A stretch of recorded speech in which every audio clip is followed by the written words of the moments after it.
All right. Hi, everybody. Welcome back to another episode of Access Succeed. This is Gearface. I'm joined on very short notice. Thank you so much in advance, by D. D, thank you so much for being here. Yes, thank you very much for having me. Of course, always a pleasure to talk to you. And today, we are talking about this character who peeked behind the curtain audience. D and I were just conferring about how we don't know how to pronounce her name. I think we're going to lean towards Jemina. It might be Jemina. I'll wait for her to weigh in and correct us if needed. But over the course of this lesson, we'll probably waffle between the two, but we'll try to stick with Jemina. A character from Esper Cross, I think is the name of the property that she's from. One of 3 that we have seen, one of 2 that has been released. Home to Juno, another character like Jemina, actually, who is banned from competition. So this is a character that you can't play in tournament, and you also can't play in print. It is the least Exceed character that we will be covering on this show, I think. And yet, an Exceed character she is, and an officially released asterisk Exceed character she is, so we will be covering her. Really excited. I don't know anything about her. Couple disclaimers. We already knocked out the one, which is that we don't know how to pronounce her name, but the standard disclaimers before we get started. Number 1 is I think you should play Exceed for fun. On this show, we talk about how to play to win. That is slightly complicated given that you can't play her in tournament because she's a banned character. Even so, we will be talking about how to play to win on this show. Let me interrupt your disclaimer, actually. Sure, please. I'm one of a handful of people, I believe, who care about Jemina, like quality and balance in play, because we believe that there is a tier, there is a meta in which she's balanced.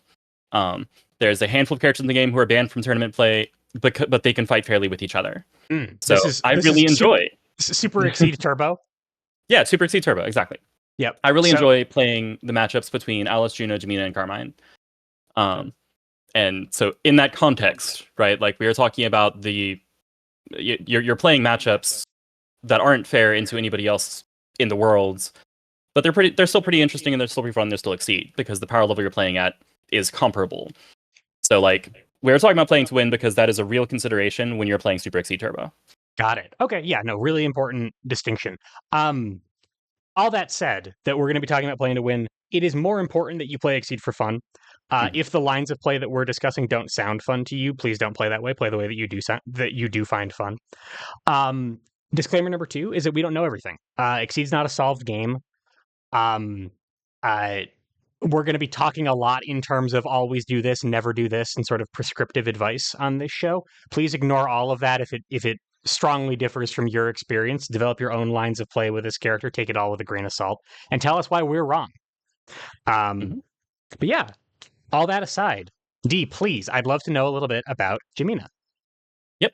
My pleasure. All right, so I would like to begin with a very simple premise, which is, I believe, actually the premise of her entire character.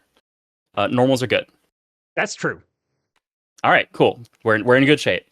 Let's look at her character ability, which is not very well templated because... Oh, and also to clarify, just for posterity, right? There were 3 Esper Cross characters that had their full kits publicly shown by level 99 officially. One of which was fully released as, oh yeah, here's this character that we decided not to print. And that's Jemina. Okay. One of which was actually printed, which is Juno.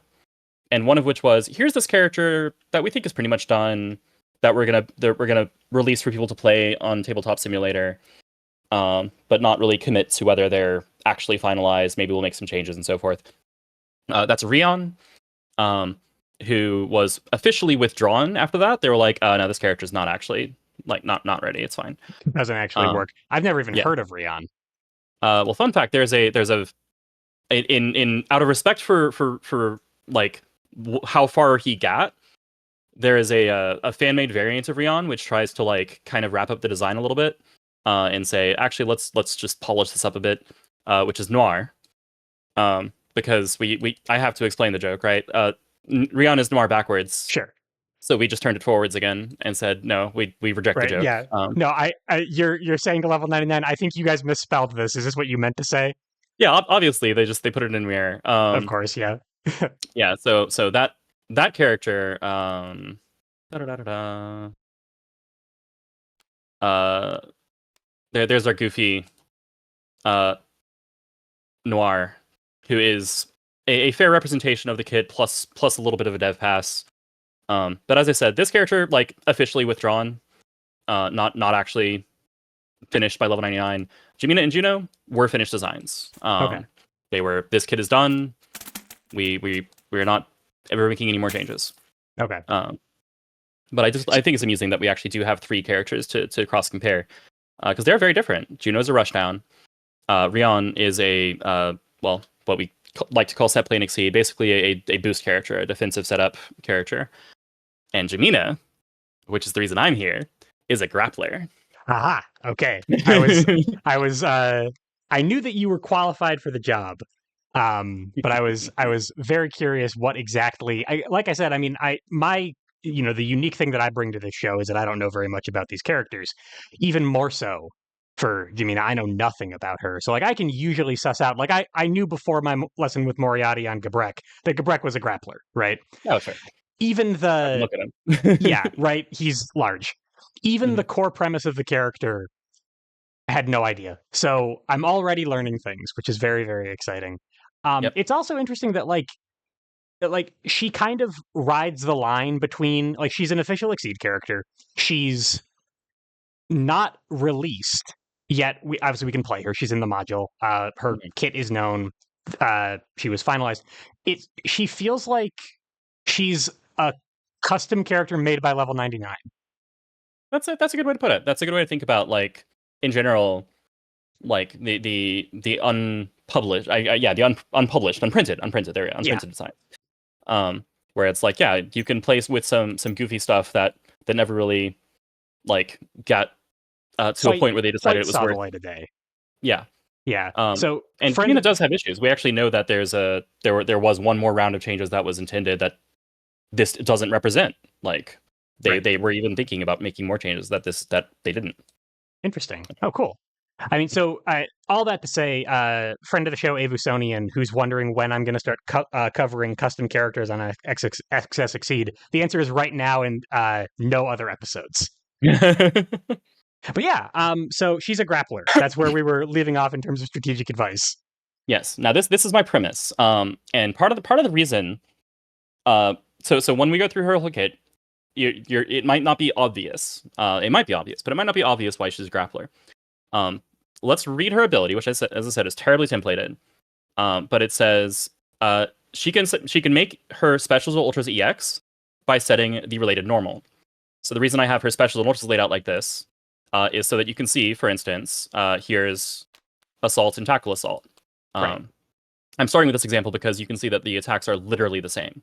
Yeah, this is a 145 before close to hit gain advantage in both cases. Yep, the attacks are in fact identical, but she can play EX tackle assault twice in a shuffle, and she can only play EX assault once. Okay. Right? Because if she uses assault to EX tackle assault, then she sets this as her attack, and now she has EX tackle assault, and she can do that twice. Right, because it specifies that her special attack is always the card played in this case. So like this is design language that is kind of going to find another home later on in Carl Swangy's kit Funny you with mention that. the overdrive mechanic. Overload. Overload, Yes. thank you. Overdrive is from Blaze Blue. Yep. So yeah, Swanji is a character who has overt command grabs, and also says, "Hey, normals are good. Yeah. Let's play some EX normals with overload. Let's play some normals with +2 power." And this does indeed sound very familiar because Jamina's Exceed mode says, "Hey, EX attacks are pretty good. What if all your EX attacks had +2 power?" Oh, and this isn't the specific combination of a normal and a special attack EX has +2 power. This is all of them. Yeah, you can Okay. play a regular old-fashioned 2 copies of your normal named sweep, and hey, look, you have a 9 power speed 3 attack. Yep, that's pretty good. Yeah. But also because of your ability, you have this pseudo overload where you can EX your specials and ultras more often than most, so you get to play a lot of +2 power attacks. So you have freer access to your EX attacks, which is already just good. And then on top of that, your EX attacks that you have freer access to just do more damage. Yep. Okay. Now, so if we're looking at this and we will be going over the attacks and how they're different, but the attacks are generally comparable. Like they're literally the same. The others are not literally the same. But if we look at the specials and ultras as being comparable to the normals, uh, what do you think is the character's favorite range? I would say probably 1 to 3.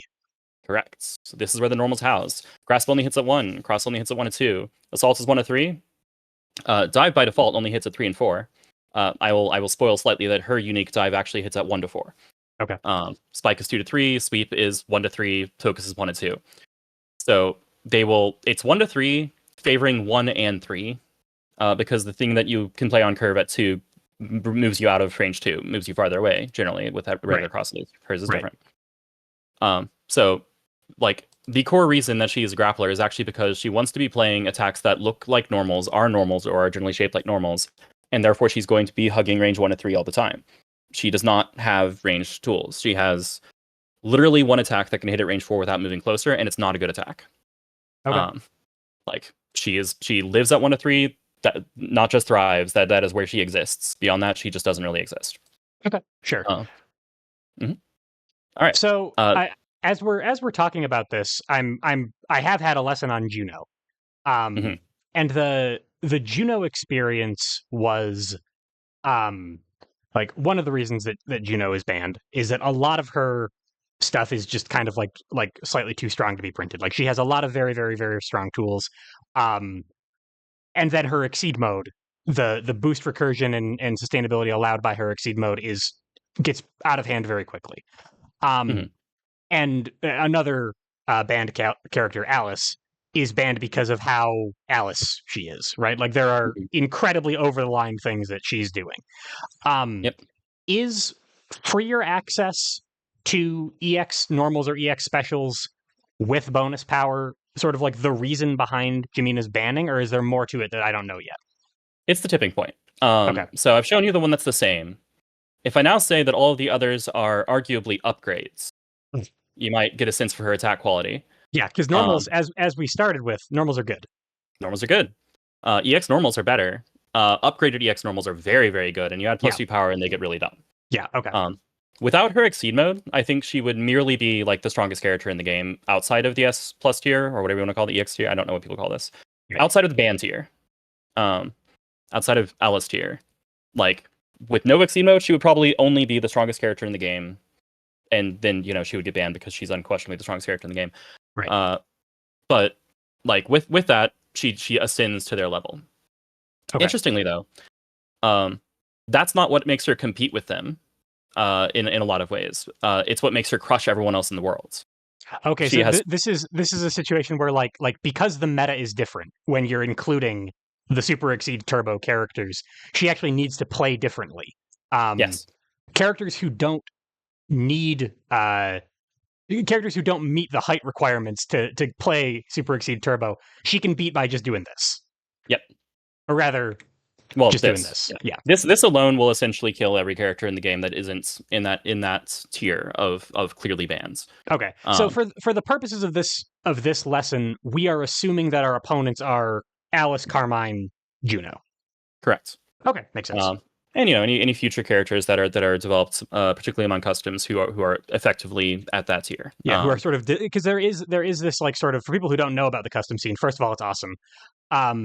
There is kind of this like movement of people developing characters on and off designed to compete at that tier. We have a handful of folks who are meant to be sort of like, you probably don't play this character into Ken, but you can play them into Alice and have a good game. And more of those characters are coming out all the time.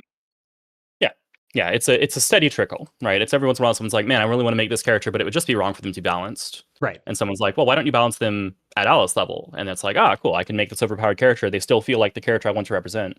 Like, for instance, I would never release the first draft of One Punch Man would not be balanced because I could not make a balanced first draft of of Saitama from One Punch Man. Sure. It would be thematically wrong. If I wanted to print him, I would probably then try to release a balanced draft, but it wouldn't involve Saitama fighting. Right, yeah, because it's important to be true to the character, and Saitama doesn't lose fights. Right. The way that you make a balanced version of him is that he doesn't fight. Right. But the way that you make a version that fights is you make him completely broken. So, sure. All right. So, Jemina outclasses and outstats virtually every character in the game. Notably, as I've probably already implied, she is weak to zoning. She's a grappler. Resources and positioning are the things that she cares about more than everything else in life. She doesn't function at long range. Right. Um, so, you know, if you're bad at playing grapplers, you should still expect to lose games as Jemina until you get better at playing grapplers. Oh. Like that's you and actually this might be like the purest grappler lesson in a lot of ways, even though we're going to talk about all of Jemina's particular tools, because fundamentally you need to not get farther out than range 3, except for one very specific case that I will talk about when we get there. Okay. Like, you hug the center 3 spaces so that your opponent can never leave range 3, because at 1 to 3, you are incredibly terrifying. And at 4+, you are not a character. You're not a character, sure. And the other, other parts of grappler neutral that I've gleaned over the course of many, it turns D, you have sort of a character type in its grapplers. I've learned a lot about grapplers from you in general. Maintaining your mix-up threat while also controlling your positioning. Controlling your positioning usually requires spending resources in Exceed. Yep. Those resources are gonna dig into what you can throw as mix-ups. Eventually, you can run out of the thing that you're trying to kill your opponent with, and they can respond to the remaining options. That's hard, right? Like that is Yeah. a challenging thing for grapplers to do. That's not any less challenging for Jemina just because her mix-ups are way too messed up. It's slightly easier to keep your big threats online because it requires basically it's a matter of statistics, right? If what you want to threaten is your EX special grasp or your EX special assaults, you don't need to keep both copies of the special assault because you can expect to draw a regular assault at some point, right? So it gives you a little bit more flexibility, but not much. It's still generally pretty unforgiving. So it's somewhere between what a normal grappler is dealing with and what like Soul Bad Guy is dealing with, who has Gunflame and Assault, Bandit Bringer and Dust, or what Yuzuriha has, where like a lot of like pure redundancy among her kit. Here's It's your not extra quite to assault, that your level. extra spike, and your extra sweep. Yeah. Yeah. Or I guess extra focus, whatever. Okay, that makes sense. All right. So, given my premise, I'm going to start with your grappler movement. So let's enjoy our crosses.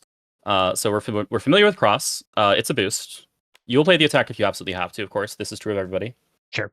In the extremely rare circumstance where your opponent has an attack that you can do nothing about other than cross outs, then you can do this. That's not very likely. We will once you see how this character's stats shake out, especially with the X's, you'll see why. But for the moment, we will assume this is a boost. Okay. This is both a boost and an attack. Reverse double cross, aptly named. Well, aptly named in that it's reverse. I'm not so sure how it's double. Says after move 3. So strict upgrade. After move 3 at speed 6, even outside of a character who really needs grappler movement to maintain positioning, this is an all-star of a projectile dodge. This is a way to get out of the corner while you're crossing out. That's a very, very strong card all on its own. Yep. Yeah, let's I'm just going to pull up some let's see comparable costs. So, in order to do this, other grapplers they can play a bad attack to get 1 space of movement. Right. Or they can pay a gauge and an attack that doesn't hit to get their 3 spaces of movement. And although she probably emphasizes Gauge slightly less than Zangief, Gauge is still like your lifeblood because your Exceed mode is real and resources are extremely real. Right. Okay. So like, just I can play cross at range 4 and now I'm at range 1 is a phenomenal anti-projectile tool and just a generally great tool to move in. There was a strike when I was playing Jemina the other day where I think I was at range 3 or 4. My opponent struck and I played this and they played I think sweep. And I went, yeah, okay, I'll take range 1. Wow. Like, I could leave. I'm not going to. Wow.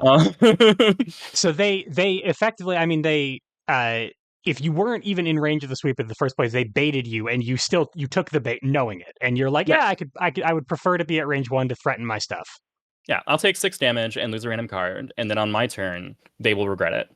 The number of things in Exceed that are relevant literally because they beat sweep. Like sweep is a card that every character needs an answer, preferably multiple to, because it is like a a staple of everybody's offense. It's the card that everybody's afraid to get hit by.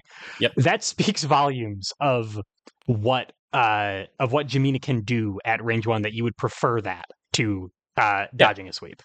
Yeah, like that was the most that was the worst possible way for me to get to range 1, and I still considered it worth it. Because now I'm at range 1 and I have access to my big 2 command grabs. So this is, by the way, your grappler movement, other than assaults, and this boost, which actually I guess I should, since we're talking movement, I'll finish the thought. This boost is insane. Goaltending. Traveling is good. By the way, you may notice these all have double pluses on them. That is a weird. That is a templating thing. The like they're just, it's misprinted. Whenever I patch her to show the final version, their special emotion will probably have the correct continuous non-continuous, but these are instant boosts. Sorry, this is instant boost. This is continuous boost. Got it. The icon is just, Anyway. All good. Okay. So, but goaltending. Wow. Yeah. Retreat up to 4 before close 2. That's a very strong boost. Yep. This is entirely worth playing in many cases at range 1 and retreat 0. Sure. And just say, okay, now I have a EX sweep that hits the entire screen. Hits range 1 to 5. Sure. Yep. Or an EX focus that is unbelievably punishing once you see what the focus like is. Or you can just also have a dive, or like if you put defend in play, you have a bunch of it's a really strong even at close range. When you're at long range or at mid range, then it becomes phenomenal. So this is the case that I mentioned before, where it's like it's okay to go past range 3 because you have goaltending available, so you can cross out and then boost goaltending, and now you have before close 2. Sure. And in that case, you probably still would retreat 0 spaces. Yeah, 0 to 1 depending, right? Like if you're at 4, then maybe you retreat 1 so that you're at 5 exactly. If you're at 5, then you just boost it and retreat 0. Sure. You seldom want to actually move. You seldom want to meaningfully end up further away with goaltending. Like, and probably not further away than you would then travel back in using the before close effect. Yeah, you will seldom retreat more than 2, and if you do, it's probably because you wanted to go from 1 to 5 so that you can set up a spike assault sweep mix up at range 3. Sure, at range 3, exactly, sure. It's funny how this comes up. Literally like 2 or 3 days ago, our friend Blue was teaching me about Reese. This is what if backstep and lunge was had a 1/4 retreat, so up to 2 more spaces. Yeah, was backstep if you want, and then lunge. Oh yeah, sorry, right. Backstep is now retreat 2, isn't it? This is retreat you have to retreat, and that actually messes with like what it does to the speed curve, effective speed curve, the range curve, quite a bit. This doesn't have that problem at all. Right. Reese likes to use backstep and lunge, which for reference now retreat 2 before close 2 when he's cornered. Jemina loves to use goaltending when the opponent is cornered, because then she can say, okay, I will go to range 5 and have a range 3 mix-up that you can't do anything about meaningfully. Right. Okay. Or just go to range 3 and hug the center 3 spaces, the opponent is still cornered. And if they think that you can't crush them with the mid speed, well, let them see. We'll see. Because they're safe from spike there, but they are not safe from focus. Oh no. All right. So these are our movement tools. Traveling is also notable. It is a high cost for what you're doing, but sometimes it's what you need, right? It's 2 force, close up to 2, then strike. So typically it's going to be close 2 and strike. So if you actually get zones, you don't have goaltending, or you believe that they're going to get rid of it immediately with some tech or tech hit shenanigan, then it is pretty reasonable to throw the traveling and then like go to range 3 and strike. Often, like, this is also a reasonable thing to do if you have the goaltending and just want to go to range 1 with advantage, and you probably will. Like, but between these two, you can respond with reverse double cross, and then if you don't have to do that, you can initiate with using traveling to come to range 3 and throw assault or EX assaults to have advantage. Because usually your assault is speed 6, power 5 or 7. So that's which is like, you love EX assault. I love EX assault on a character who doesn't have bonus power on EX attacks. The use case required for you to throw an EX assault, or the level of necessity required for you to throw an EX assault is notably low. Yep. But for Jemina, it's like, are you at range 3? Yes, no. If yes, Yeah, go for it. It's messed up. Pretty much, pretty Okay. much. Yep. Okay. Obviously, I should say now, I love EX Assault. I did say you're a grappler, right? Do not forget your mix-ups, and because you don't actually have things that are notably different shaped from the normals, that means that at range 3 you still have to play spikes sometimes, you still play sweep sometimes, right? You can't Sure. assume that EX Assault is always the right thing to play.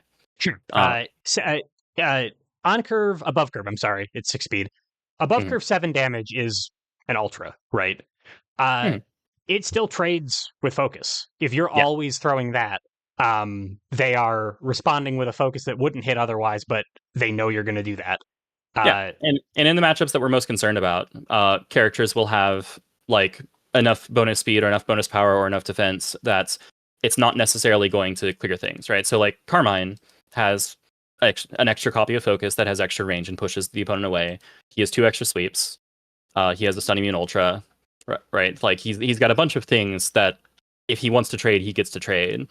So making it so that he always has the option is going to be a problem for you. right, sure. So you And then Alice occasionally says, want to dive to dodge his attack anyway. yeah, and Alice says like speed 6 at range 3, big whoop, right? I'm Yeah, just I going to don't care retreat about that. I one. have a speed 8. Yeah, and she won't do any damage, but she might stop you from hitting. So this is great, especially if the opponent is like cornered or does not have any bonus stats in play. But also you can't always rely on it. Okay. Okay, that makes sense. Mhm. Yeah. No, I said Alice is a way to nope out of it. On the other hand, like it's Alice. If she plays for speed 8 at range 3, she is probably evading you. So okay, just like you will still close in, you will not get stunned. That's fine. Right. Um, Right. because you basically can't do anything to stop her from doing that. I say basically because you do have an option, 2 options actually, but they're both bad. So we'll come back to that. Because you have 2 things that will catch options at range 4. One of them is your ultra dive. Oh yeah, that's an ultra, not a special, by the way. And one of them is your ultra sweep, which is an ultra, not a special, by the way. You don't want to play either of them against a low reward attack like Soul Gazer, which only has 1 power. Like Sure. that's a waste. Sure. Similar Uh, to how like not having seen the cards in question yet, really. Similar to how like you like Bang style Shuriken is a classic defensive answer that can often allow you to nope out of anything for the right price. You would prefer to do that into something that you really, really don't want to get hit by than Spike. Like yeah. it is much better. It is force better spent if you can dodge Hmm. an ultra or something like that. Yeah. Although in this case, the dynamic works in the other direction, right? You're the person striking into Bang, and you know he has this like pretty resource inefficient way to nope out of anything. So that means you're not going to throw your biggest, most important backbreaker, your 2 gauge or your 4 gauge ultra at Right. him when he has that option. You're going to say, all right, I'll throw a mix up at you and make you decide is now when I play my get out of jail free. Right. Is it worth it to God, and the level of power that we're talking about here, is it worth it to nope out of speed 6, 7 damage gain advantage? Yeah. Or should you say that That's for a higher value attack? that's the funniest thing I've ever heard.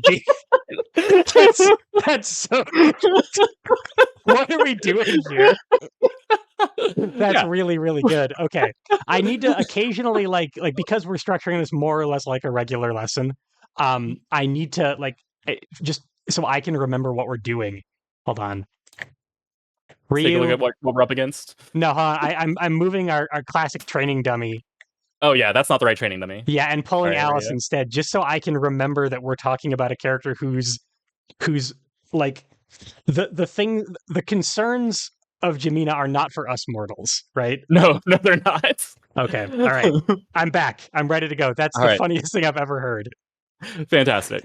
Okay. Um, there is, well, as I said, she is still about fundamentals. Actually, I would argue she is the most fundamentals oriented of the 4 bands to your characters. Um, although each of them certainly tests like certain fundamentals in certain ways, but they're more intense about it, right? Like Carmine says, "Do you know how to not get stunned ever?" Right. Um, Alice says, "Can you maintain range and also use information?" Right. Right. Like those are both pretty important things. Jemina is about resources and positioning. She's about saying, can you be a grappler? Can you live at 1 to 3 and never ever leave? Right. And I mean, Um, so part of the reason why these characters are banned in the first place is because when they're like what is fundamental to them becomes more important than the fundamentals of the game, right? yeah, If Alice is good at maintaining range and using information, you don't get to play Exceed because we're not playing Exceed, we're playing Alice. yeah, Um So like having a character whose identity, who the fundamentals that she amps, that she pushes beyond the what is allowed by Exceed, are still Exceed fundamentals, is like a nice change of pace for that. I feel like. Hmm. Yeah, yeah. When playing Jemina, you will typically feel like you are playing Exceed. So you said like she's like the least Exceed. I think she might actually be the most Exceed of this tier at Right, least. of this group of characters. Okay, cool. Yeah, because even though she may be the least playable, being somebody who was never actually officially printed, Right. um, like you sit down and you go, well, I'm playing normals. They're good normals, but I'm playing normals. I'm sticking range 1 to 3.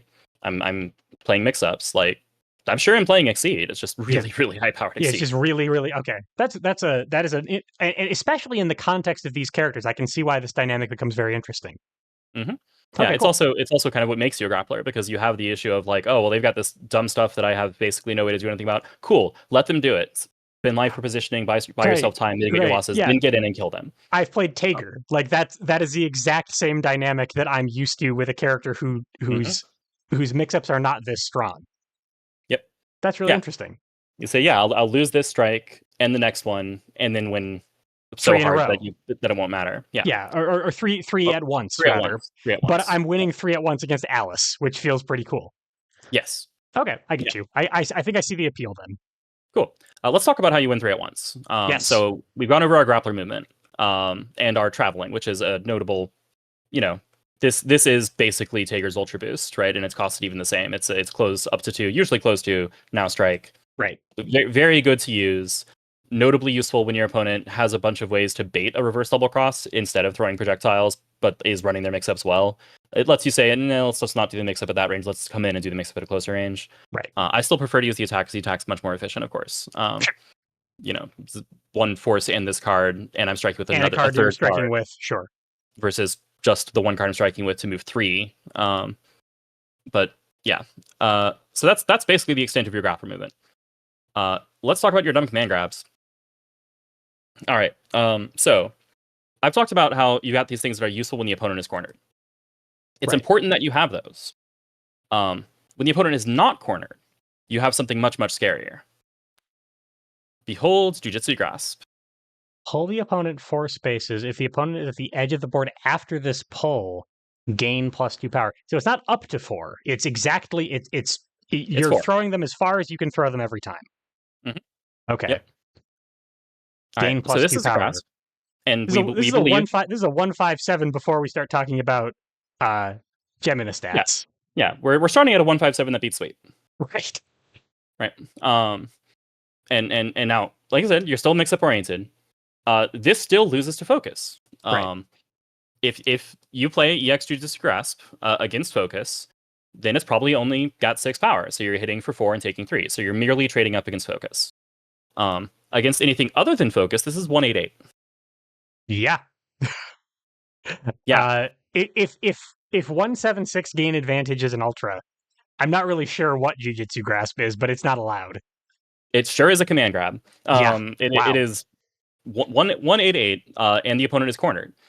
And as long as you didn't pull actually, well, sorry, even if you pulled 4 spaces, right? Like, consider the math here.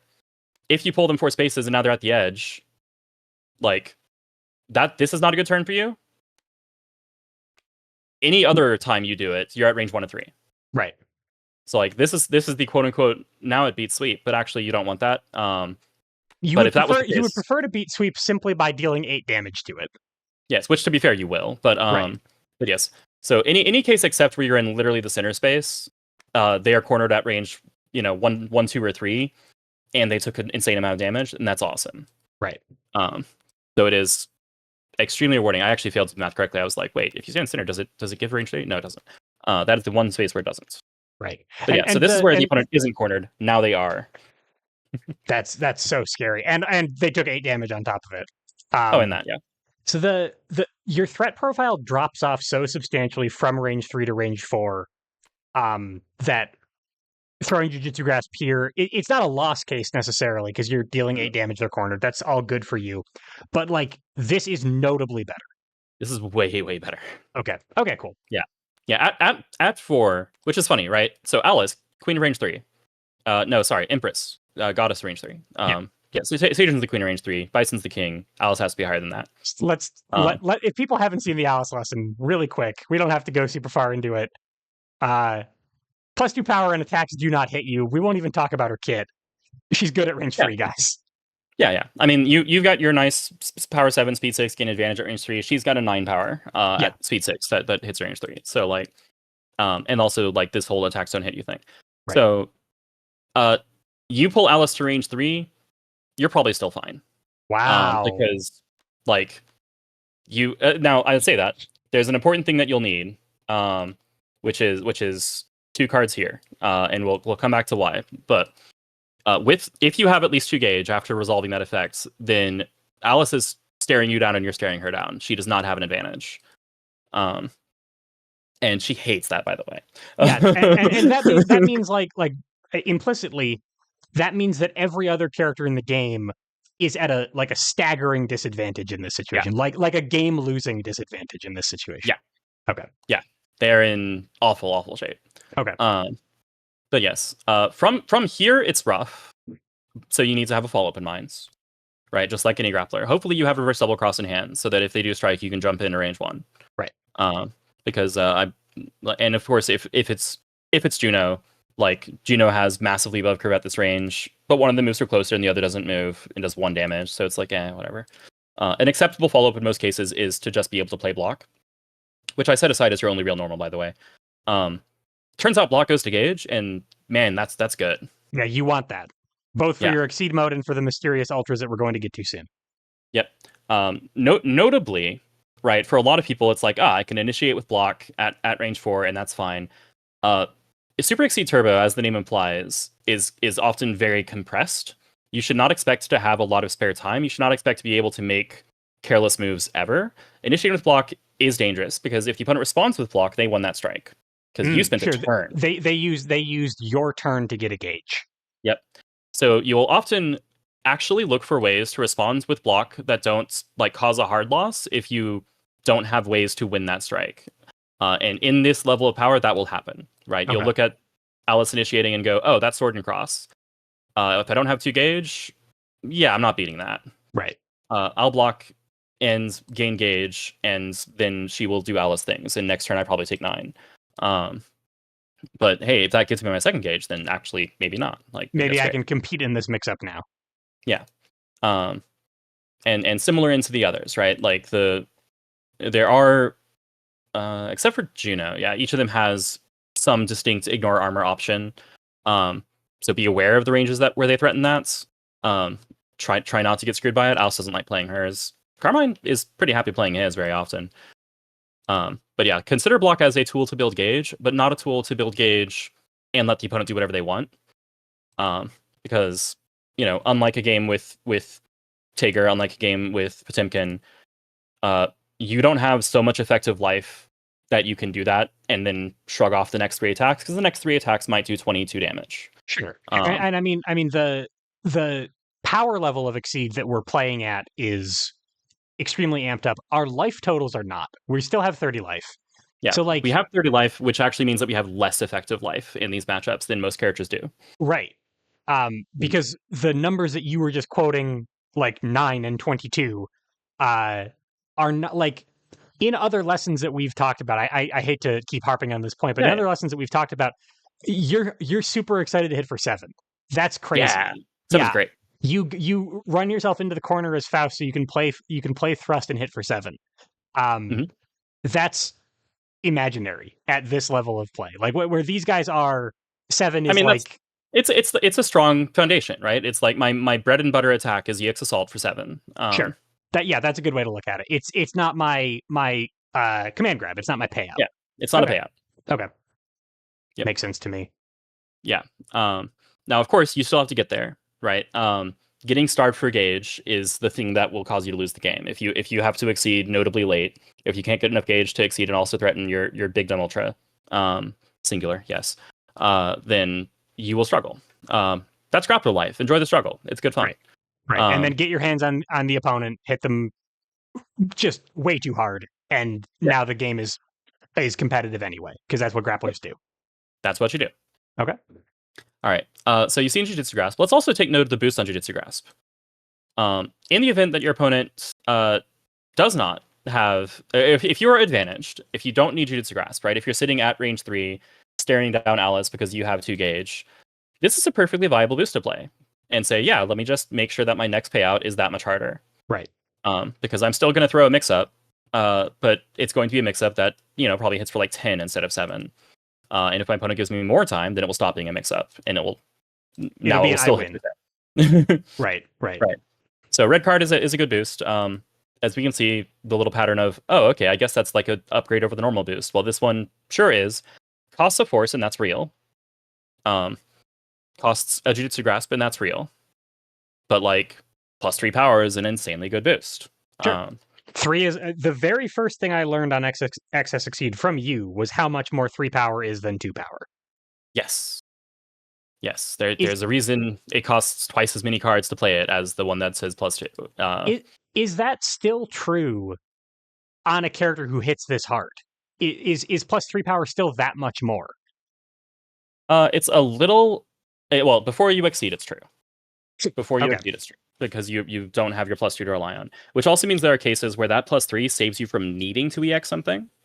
Where you go, actually, I can just play a +3 power sweep, and I think I'm fine here. Right. I can simply stun with the combination, or I can simply win this mix-up with the combination of this strong attack and this strong boost. Right. And so it can save you from giving up some versatility, right? It turns one thing into a win that wouldn't have been, and therefore you don't have to spend these 2 things over here. And in that regard, like, that's still useful. Once in Exceed mode, the power seldom matters. It mostly matters against folks who are like super tanky, or in order to close the game, right? When your opponent has like, I don't know, 7 to 10 life, it's fairly likely they'll be able to withstand one mix-up. If you have +3 power, then that's a lot less likely. Sure. Okay. Like the opponent can say, like Carmine over there can say, I'm just going to play my 3 armor or my 2 armor or my other 2 armor, and withstand this hail of attacks until I can hit back. And with +3 power, Carmine goes, oh, let me recalculate all the things that can stun me. There's a lot more than now. There's a whole lot more. Yeah, the core tenet of my entire game plan is falling apart in front of me because of the bonus power here. Yep. Yeah. Notably useful if you're trying to close the game or have a significant advantage or are breaking through defenses. Questionable against the rushdown style of Juno, or the rushdown. Sorry, not the boost, but like Juno's general rushdown play style, or in general, like giving Alice time is often worse than just setting up a higher payout. So I don't usually like doing that into Alice because resources are also a big deal for her. Just because she's so bad at most of the ranges where you're good, giving her time to get out is questionable. Right. But broadly speaking, like if you're sitting at range 3 with 2 gauge, then you might well be justified in having the confidence to throw this on board and say, okay, I've already believed that I'm winning the next mix-up. I'm going to win it more. Makes sense to me. So in terms of what this does for you, like the thing that you're describing is actually quite similar to how you often would play Fierce, right? When you're already winning, you're going to amp up your win con to win more. But this costs a force and is on Jujutsu Grasp, which is a lot better than a regular old grasp. So I would weigh the cost benefit very differently because of those things. Yep. Okay. There is also a case where, for example, if you want to play EX Grasp. So, by the way, Jujutsu Grasp is not a strict upgrade from Grasp. There's a very important case of your opponent is already in the corner or near the corner, and you want to hit them with something super fast. Right. Jujutsu Grasp would get them out of the corner. That's not good. Right. Sure. Regular Grasp is still pretty reasonable, especially in Exceed mode. That's like a 168. So you can boost Jujutsu Grasp, and now you have a 198. Right. Yeah. That's a very useful case for it. Is when the opponent has their back against the wall, and you actually don't want to play Jujutsu Grasp. Well, it's got a good boost on it. Right. Okay. It's just whether or not you can actually afford to play that boost based on your resources at that time. Okay, sure. And in that way, at least, it kind of fits the classic boost strike paradigm of like, this is particularly good when the attack isn't particularly good. Right. I don't want to play Jujutsu Grasp, so I will play. Like, it kind of leads me through how to use the card. Yep. Yeah, because once your opponent is cornered, you don't want to play Jujutsu Grasp, but they're cornered. You probably are advantaged. Right. You now can boost power, and you're probably still advantaged. Right. Okay. Makes sense to me. Yeah, there is, of course, always the concern that they will do something that gets them out of the corner on that turn. But again, as long as you have 2 gauge, you can stare down even Alice at range 3. Yeah, I'm Um, really looking forward to finding out. I should probably do that now and come back to our other command grab later. Okay. Because I've talked about it so much. All right. One moment. Exclamation point. High dive. Uh, so there's a command in the module that says high dive might be the strongest ultra ever made. Wow. There's some So let's look at this there's card. some strong ultras out there, D. All right. So this is 2 gauge. Um, Whoa. faster attacks don't hit you. Um, so attacks with higher speed. So if there's a Right. speed tie and you respond, then you actually can lose the strike. Don't do it in that case. Okay. It's usually not hard to make that a thing that you're not worrying about. And if you're in exceed mode, uh, I will note this is a non-trivial commitments, excuse me, of resources. But in exceed mode, EX high dive is a 1 to 4 8 5 dodges faster attacks. Yeah. So because this has dive printed stat line, but it's before advance up to 3. Right. So it's not a 3 to 4 attack; it's a 1 to 4 attack. 1 to 4 attack. Sure. It's also missing the if you switch sides, you cannot be hit clause Yes, on dive. but gear, if I'm how hitting, will it beat slower attacks? if I'm hitting that hard, right, right, this isn't a mid speed at all in that case. It's like, yeah, hold on. If it doesn't beat slower attacks, no, it does. If you need it to beat faster things, you can play just one copy. But if you want to beat everything, you can EX it, and it will beat Right. everything. Right. Okay. Like this might actually be the one of the strongest ultras, if not the strongest ultra ever made. And in the tradition of 2 gauge ultras, it's unbelievably broken. Yeah. This, by the way, is one of your 2 things that says, even if I lost a bunch of my other attributes, even if I didn't have access to my exceed mode, I could probably still like stand my ground and be disfavored, but stand my ground in some of these, super exceed turbo things, because this attack is completely insane and it's a nice silver bullet against characters like Alice who are all speed. Yeah, and I mean, a lot of the other really, really, really, really strong ultras. Like I'm thinking back to some of our season 1 lessons or some that you've given me, some that I've gotten from other people. Ballot fixing, Mm. magic bullet is a good one. Rygenoth is a great one. All of these are really, really messed up ultras. They would all lose to high dive because Yep. one of the reasons that all of those ultras are so messed up is because they're really, really, really fast. Yep. Yeah. This beats Shadow of Death, a 115-8. Yeah. Like this is completely insane. Accordingly, it is also an extremely precious resource. Sure. You get 2 copies. You can EX them, and that spins your dives. You need to use them carefully. They cost 2 gauge. Gauge is real. All the reasons that I said. It is nice that the advance up to 3 means that you can often use it to uncorner yourself and corner the opponent, or get in from range. But yeah, you need to be careful how and when you deploy this. If your opponent baits it by playing something like a defend sweep or an EX sweep or an EX focus, and you end up playing the high dive and walk into them and trade, like that's really bad for you. That's a strike you expected to win very hard, and you instead Traded. You traded, and that means that you lost. Yep. And if they bait it with block of all things, you are extremely sad. Sure. Okay. Right. Like you are spending a lot of power budget, a lot of payout on nothing. And it'll drain some of their resources, but it drained more of yours. It drained more of yours, and yours were probably harder to come by. Yeah. Okay. Yeah. Faster attacks do not hit you is not the same as attacks with higher printed speed It actually don't hit is. you. Well, not printed. Okay. Not printed. Sorry. Attacks with higher speed do not hit you. This Okay. has functionally the same text as If Heathen Q and Crusader's Oath. Okay, sure. And both of those cards also, like if my opponent boosts light, they are kind of giving me the free win. Yes. Okay. If they boost light, then they are gambling on like winning a speed tie or playing a focus or something, or trying to bait your attack. Or they're just saying, oh, right, high dive exists. Oops. I forgot. Okay, I guess I die now. Yeah. Okay. If you don't have access to the EX, it looks a lot worse, right? If you don't have access to the EX and your exceed mode, I should be clear, then like now you're not actually beating slower attacks. That makes this card a lot worse, which is part of why gauge is such a premium, because you have to get a total of 5 gauge to hit that threshold, and that actually is going to be a good amount of work. Right. So before that point, high dive is an answer tool that you use selectively when you need to. It's how you say that Alice's 396 doesn't actually hurt me that much. Right. So now earlier when we were talking about like the EX assault into bang style shuriken paradigm, baiting a really dangerous answer. now you're on the other side of that. In the early Yes. game, you actually do have something that you would rather not use that you would definitely like to use on something that is so scary that you're being forced to use it, rather than EX Yeah. Assault, for example. Yeah.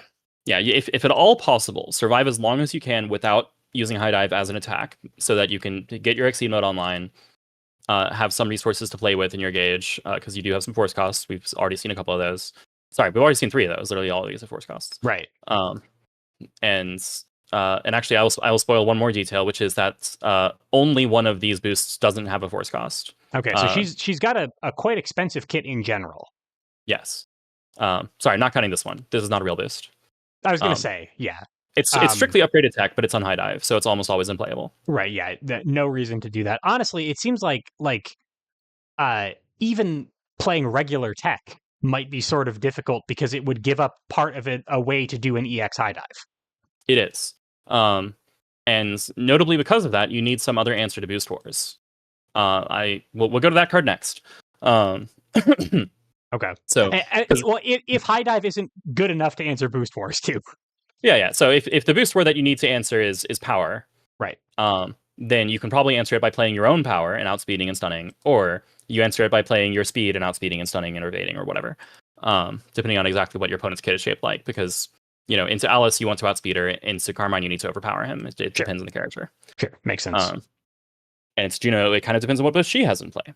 Right. But yes, like high dive itself is a pretty massive answer to a boost war. If you don't have the gauge for it, that's not online. You will be tempted to play this boost, and it will probably still be a mistake. You have 2 other very, very good ways to answer boost wars, one of which you can afford. Okay. And if you really can't answer the boost war, you are a grappler. You can take some losses. The paradigm is that you, even with Jemina, you are going to take some punches and then hit back harder later. Yep. Okay. Yes. It is okay that you will lose a boost war. You can conserve your resources, build your strength. Okay. Makes perfect sense. All right, so high dive is an I win card. It's a ridiculous thing that I can do. EX high dive in particular is a completely messed up card. The because of how strong that is, as you mentioned, it's a precious resource. I want to conserve it as long as possible. I assume that also means it's like the parry target. Oh yeah. Okay. More than parry. I mean. So it's kind of funny, right? Because of looking at this tier, we've got Juno, who has a parry, Carmine, who has no parry, right, and Alice, who has extra parry, right, and a much stronger version of parry too. A much stronger parry and a much stronger reading. Right. Notably, if Alice in particular has the ability to make you play a high dive and beat it, then you should be very careful of what gauge you're conserving. The thing that you generally want to get out of her hand is Guardian Slasher, which is the attack that has the boost that is super reading. Yeah. This might. Well, I'm going to come back to super reading. There's a reason I want to talk about that specifically. Yeah, this is a common parry target for the opponent. It's also a thing that's perfectly worth playing as though you have, even if you don't. Obviously I'm a big fan of wild swinging. Wild swinging in this meta is dangerous because of how compressed turns are. Any little loss might not be recoverable because it's not a little loss. However, sure. You're a grappler. You function pretty well at ranges 1 to 3. Know where your dives are. Know where your dives are. Know where your spikes are. Know where your grasps are, and you probably know what your favorite range is at any given moment. Right. Okay. You should be willing to wild swing sometimes. All right. So I'll come back to special reading, fancy reading, and its considerations. Let me talk about the other thing you do about boost wars that isn't tech things, sure. Which is +3 speed. Okay. The aptly named yellow card. I see. This one doesn't have an extra force cost because it's on an ultra. I see. Yep. Okay. Yeah, numerically balanced. Yep. And amusingly, has actually been printed on a character. Miska has an ultra boost for 0 force +3 speed. Yeah, that's true. Yep. But yes, yellow card, +3 speed, 0 force. Given how much power you have, especially presumably you're in Exceed mode. If you're not in Exceed mode, presumably you have Spike or Dive. Right. And you're saying, all right, with +3 speed, I'm just going to make sure that I'm fine here. Or sometimes cross as long as you have a plan to get back in, of course. But yeah, no pot of a payout, force them to spend resources or stun them out. the usual ways in which plus speed lets you win a strike aren't any different for you. It's just okay, you might actually need it.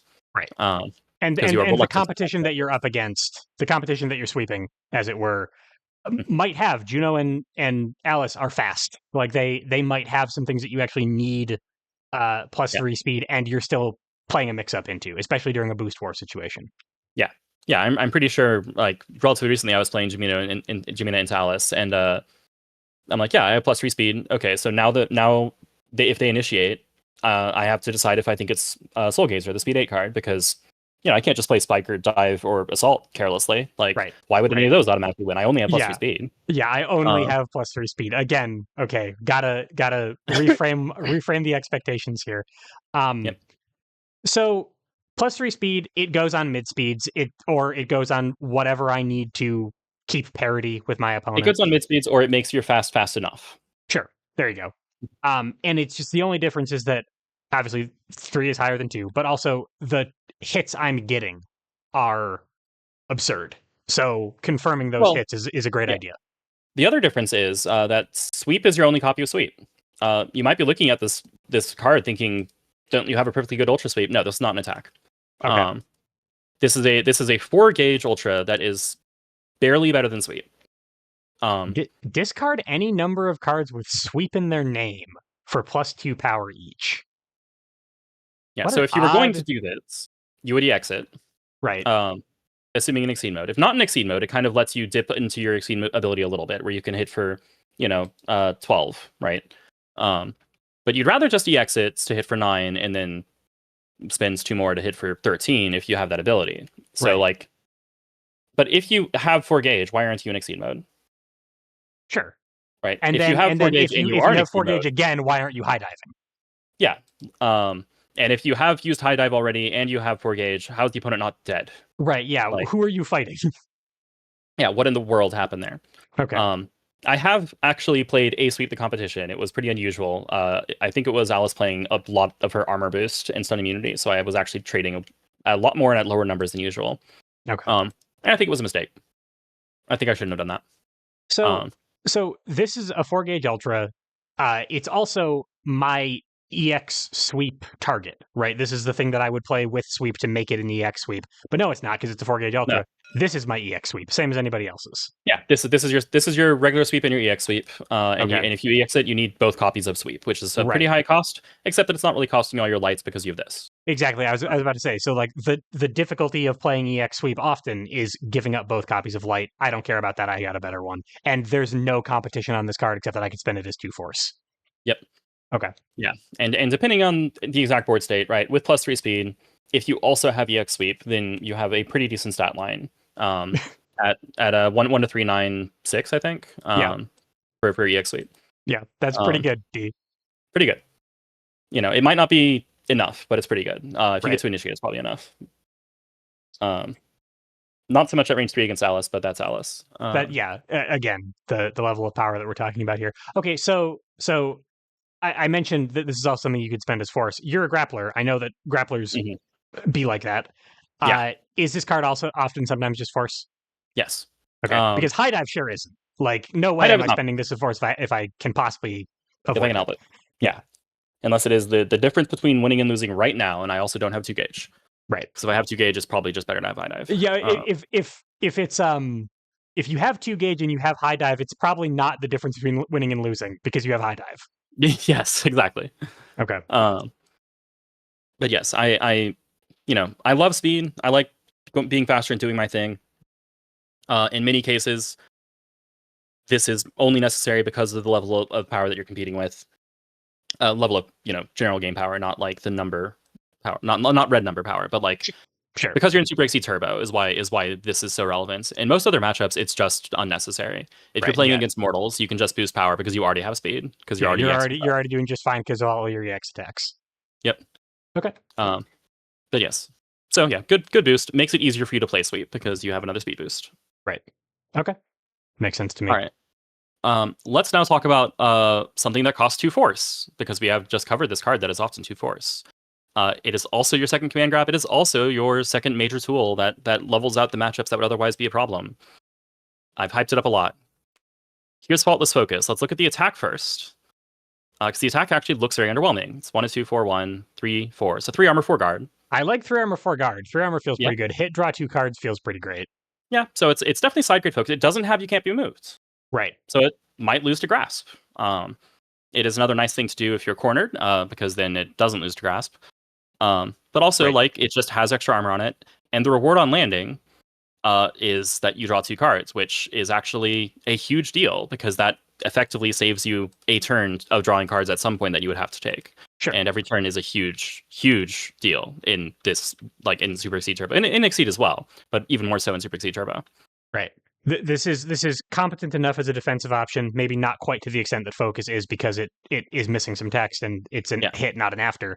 But also, if I can draw 2 cards on my opponent's turn, I just prepped on their turn.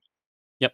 Also, with goaltending, this becomes a 1 to 4, 4, 1, 3, 4 with hit draw 2. If my Exceed mode is online and I feel like EXing, then this obviously gets even dumber. And there are definitely times where you will need to have like 4 armor, 5 guard to withstand an attack, especially like against Carmine, for example. Sure.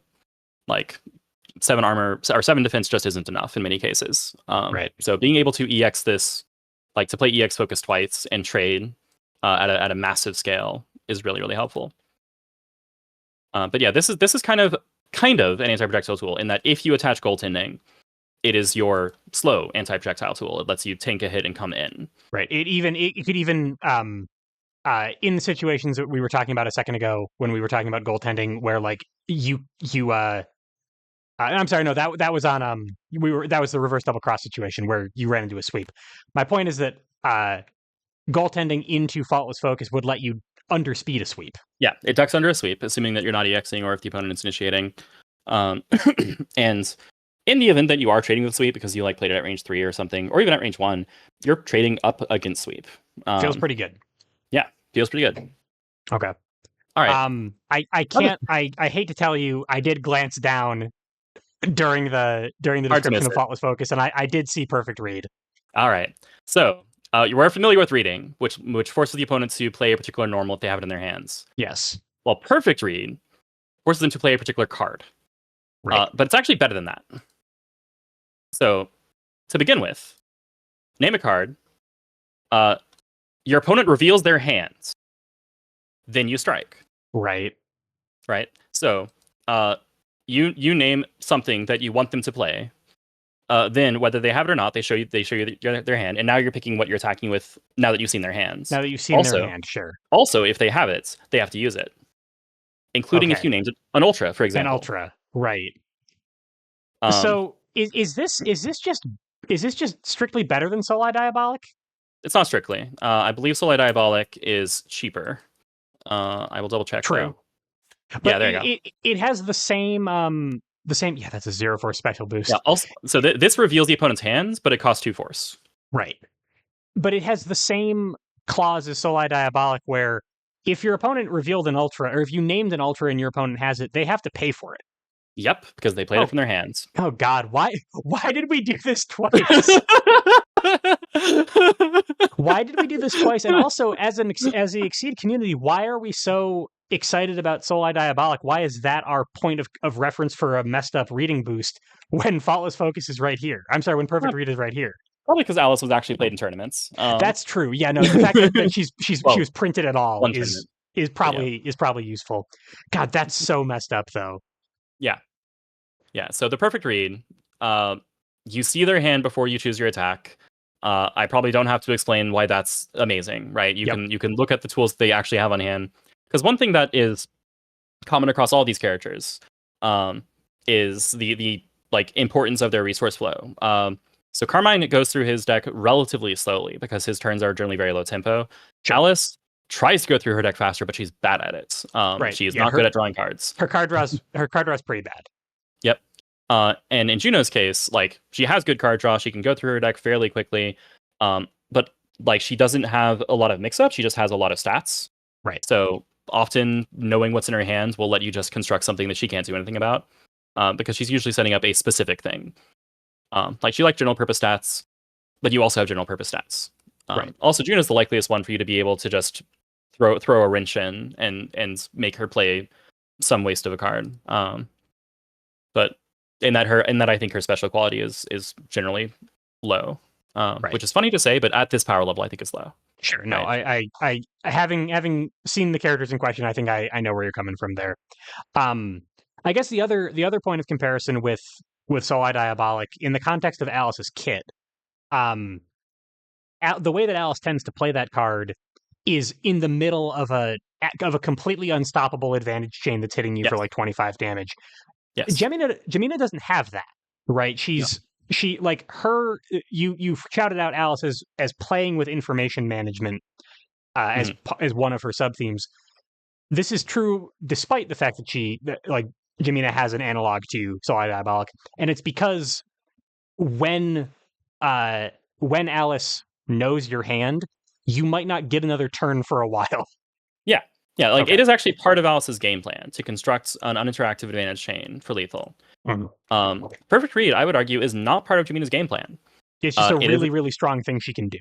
yeah, and she usually uses that as an answer. So I put this in the same category of like it's something she needs to compete at the Alice power level, and it's something that she uses often as a anti boost war tool. Right. Um, like it is something that says my opponent has a setup, that's a problem. Um, let's see what they're going to do with it, and ideally waste it. Right. And I'll play something that I'll force them to play something that doesn't interact well with the setup that they're crafting. Yep. Okay. Yeah, and for your part, you will probably just be playing a focus, a block, a sweep, a grasp, an assault. You know, you're playing in normal. Right. It just depends on what their setup is and what range you're at for which normal. Right. Okay. Okay. Makes sense. Yeah, of course, you might also, if you're if they're especially if they're low in their deck, and you're confident they have an ultra, then you can play a high dive and stuff their amazing ultra and ruin their day. But Right. And kill their gauge economy in the process. yep, but it also does a lot to your economy, right? Like that is Sure. this costing 2 force is a big part of why it's not really ever central to your game plan. It is just an important tool that you have. Right. Okay. And the way that you would prefer to pay for that is sweep the competition, I assume. Yeah, or if depending on what my gauge thresholds are at, right? So if I've exceeded, I want 2 gauge for high dive. Any gauge past that is force. Sure. Is my general thought on that matter. Right. Okay.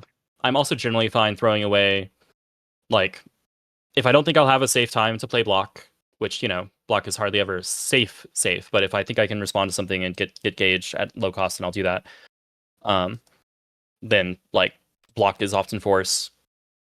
I will seldom spend dive or high dive as force. I will sometimes spend dive, of course. That's just depending on the situation. If I think I'm going to need an answer high dive sooner than an EX high dive. And then because of the redundancy in my assaults, I love EX assault. I would like to have more EX assaults. Sometimes we don't get to have nice things. Right. And Right. as you mentioned, EX Assault is your baseline. Yeah. It's not the scariest thing you do. It's just a very strong thing you do. Yeah. You expect to throw that out at some point. Probably more than once. Okay. So everything is force at some point. The thing that I am least likely to spend as force, well, the things I guess are like my slows. They have the least redundancy. If I'm spending sweep on something, like I now don't actually have a 1 to 3 slow without using goaltending to set up focus or faultless focus. Right. That's a concern. And So, and given the power level and the damage thresholds that we're talking about in this meta, you're also giving up your ability to do an EX sweep, which could actually be very relevant to resist something that it otherwise wouldn't. Yes. Yeah. Notably, one sweep by itself is useful in a number of cases, but is often just not enough defenses. That's fine. You can throw defend on that. You can throw. Oh yeah, we should talk about the last card, I guess. Sure. So you can throw defend on it, or you can throw other defend on it. Okay. Yep. Yes, it's called faultless defense. Faultless defense. Hey, wait a minute. Where's the cancel icon? Yeah, for some reason, Jemina did not get access to cancels. Oh, you actually already mentioned it. It's the templating problem. This is supposed to be a cancel. Oh no! False information. we can't misinform our viewers. Got it. This is not cancelable, and it never will be. Thank goodness. Well, until season 7, when it definitely is, and it looks super different for some reason. Yes, this is a different faultless defense. It is just a boost named collision. Costs an extra force. Has 2 less guard and +2 armor and a bunch of different text, which say no text. Right. But yeah, often not worth playing. And that's just because you're paying one force to swap an armor for a guard instead of just playing this. Right. Um, also, well, I say that between the two, the lower value card is usually Intercept Spike. So looking at the attacks, you can see Intercept Spike does not ignore armor. Ah. That's a pretty significant drawback. It does have an upside, which is that it's green hand. It dodges range 4 or greater attacks. Okay. So say Without hello to without another. the green hand ability to move you closer in. But Yes. hey, it means I'm It's not just taking big damage from something scary. Yeah, it's not grappler movement. It's just dodge. Okay. It only becomes grappler movement with goaltending, which of course makes everything grappler movement. Right. But yeah, so this is a thing that is useful when you are dealing with specifically ranged payouts. Cough, cough, Carmine. Sure. It's often not useful against anything closer range. Cough, cough, Alice's entire kit. And then Juno, who's a flexible range character, but has a decent mix of spreads and mostly prefers to play close range. Yeah, and many of her projectiles are very, very good, but they're not payouts. They're closer to like a really amped version of like Carl Swanky's coffee cup. Exactly. Yeah. Okay. Sonic Comet is I believe is the 3-6-1-7. Yeah. Yeah. Which sure, that's gonna beat a lot of things, but also it's 1 damage. Right. So not super impressed. But yeah, so this is fine if you need to evade a range payout. And it is useful for that exact purpose. And in most cases, you're not going to need it for that purpose. In most cases, you can play this EX to have a speed 4 8 power spike when you're in Exceed mode. Or you can pay this as force on a bunch of things. Right. And just maintain your regular old fashioned spike as a decent speed 4 8 power ignore armor and guard payout. Okay. So remember, you can EX 2 copies of spike to get your bonus. Sure. Kind of similar to the dynamic between sweep and sweep the competition. This doesn't cost 4 gauge. And it's not quite as unplayable because of that. But I mean, I can just do the normal EX and I have it that way. And as a matter of fact, the boost is way less impressive than the boost on sweep the competition is anyway. Yeah, it's still a relevant mix of components. It is, and obviously you can play more EX intercept spikes than you can play EX spikes. So don't be opposed to it. But if the thing that you want to beat is block, you can't use intercept spike very well for that. It drains a bunch of resources, but it's not the clean win that you would like to get at this power level. Sure. And the opponent is going to get some gauge out of it, which is bad. Right. Okay. That makes sense to me. But yeah, correspondingly, this is often force. Or, maintaining mix-up, you can use either of these as a boost to stack on to sweep or focus, which, only have 6 or 7 defense respectively, which is not that much. Right. At this power level. Right. Okay. All right, so that's the kit. It sounds terrifying. It sounds like a nightmare for my opponent to deal with. I can understand why she was banned.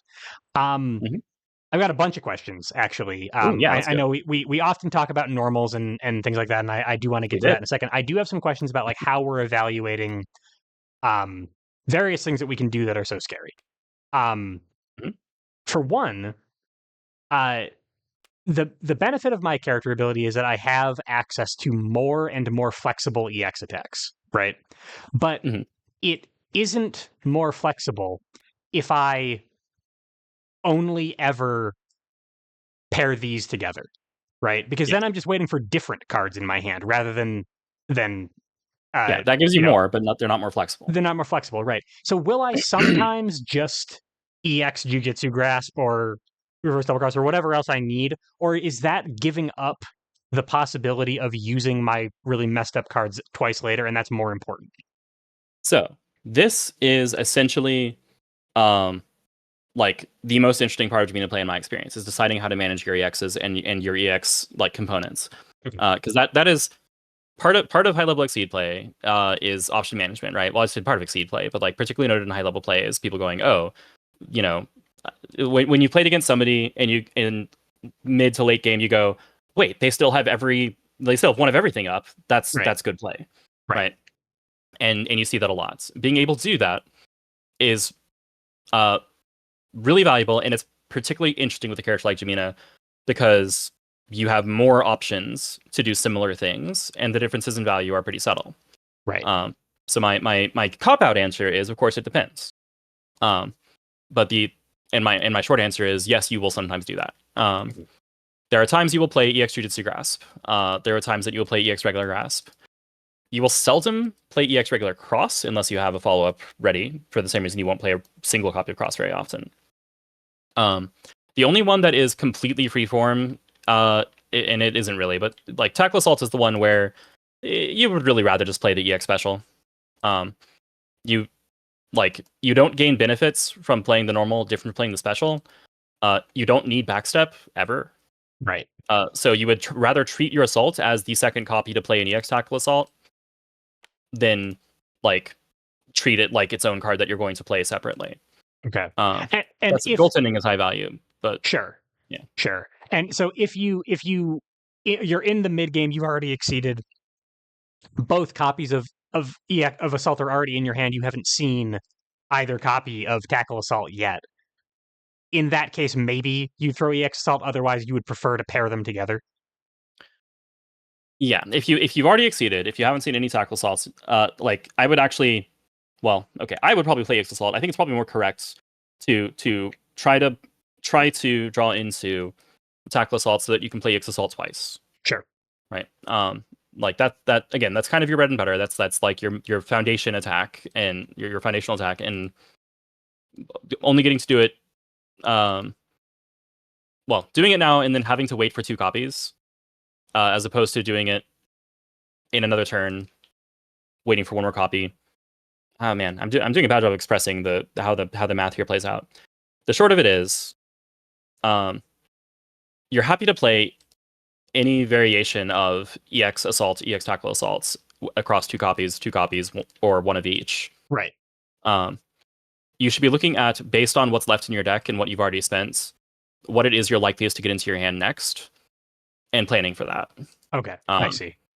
If you are confident that you can get the advantage, it's often going to be worth it to take the bird in the hands, to say, oh, I can play this now and it will work. Let's do it. Right. And clobber somebody. Right. Okay. If you instead think that given a little more time, you will be able to do it twice in a row, and your opponent is not likely to have an answer to the range 1 EX assaults or EX tackle assaults, then I would suggest that maybe you should wait for that advantage chance that you can go to range 1 and then threaten a horrific mix-up. Right. And just throw it twice. Okay. But Okay. but yeah, that's the one where it to me is like the most blurred of like how much I care about which of these cards gets used in the attack. Right. And the difference is goaltending, because otherwise they are Yeah. the same. Yeah. I value Okay. goaltending higher. Assault is also notably a normal, and tackle assault is not. If the opponent plays reading, which all of these characters have, Right. then you may find that you are being forced to play a normal, and tackle assault's not vulnerable to that. Right. Okay. Okay. Yeah, so I'm not sure if I answered that well, but I think no, definitely, absolutely. So I mean, the very short answer is it depends, and you will do it if you have to. There are definitely optimizations that you can make depending on the matchup, deck composition, situation, various things like that. Yeah, but you should always care about what's left. Sure. Yeah, like you should always care about, oh, if I EX spike, then does my opponent just have 2 blocks left, or just have, what, like 14 armor per shuffle? I think. No. 18 in Carmine's deck? I don't remember. Right. Yeah. Like, you do they have your so much spikes. armor? Yeah, like that letting my last actual spike drop is a problem, and very well it might be. Right. Okay. So you're looking for what in the case of assault and tackle assault, there are differences. The difference is in goaltending. In your various spikes, the difference might be in ignore armor, and you're giving up that, and you might need that. Mm-hmm. Okay, that makes sense. My next question is about, so it's not difficult in Exceed as I know it to build 3 gauge over the course of a game, flip, and then have a really terrifying late game.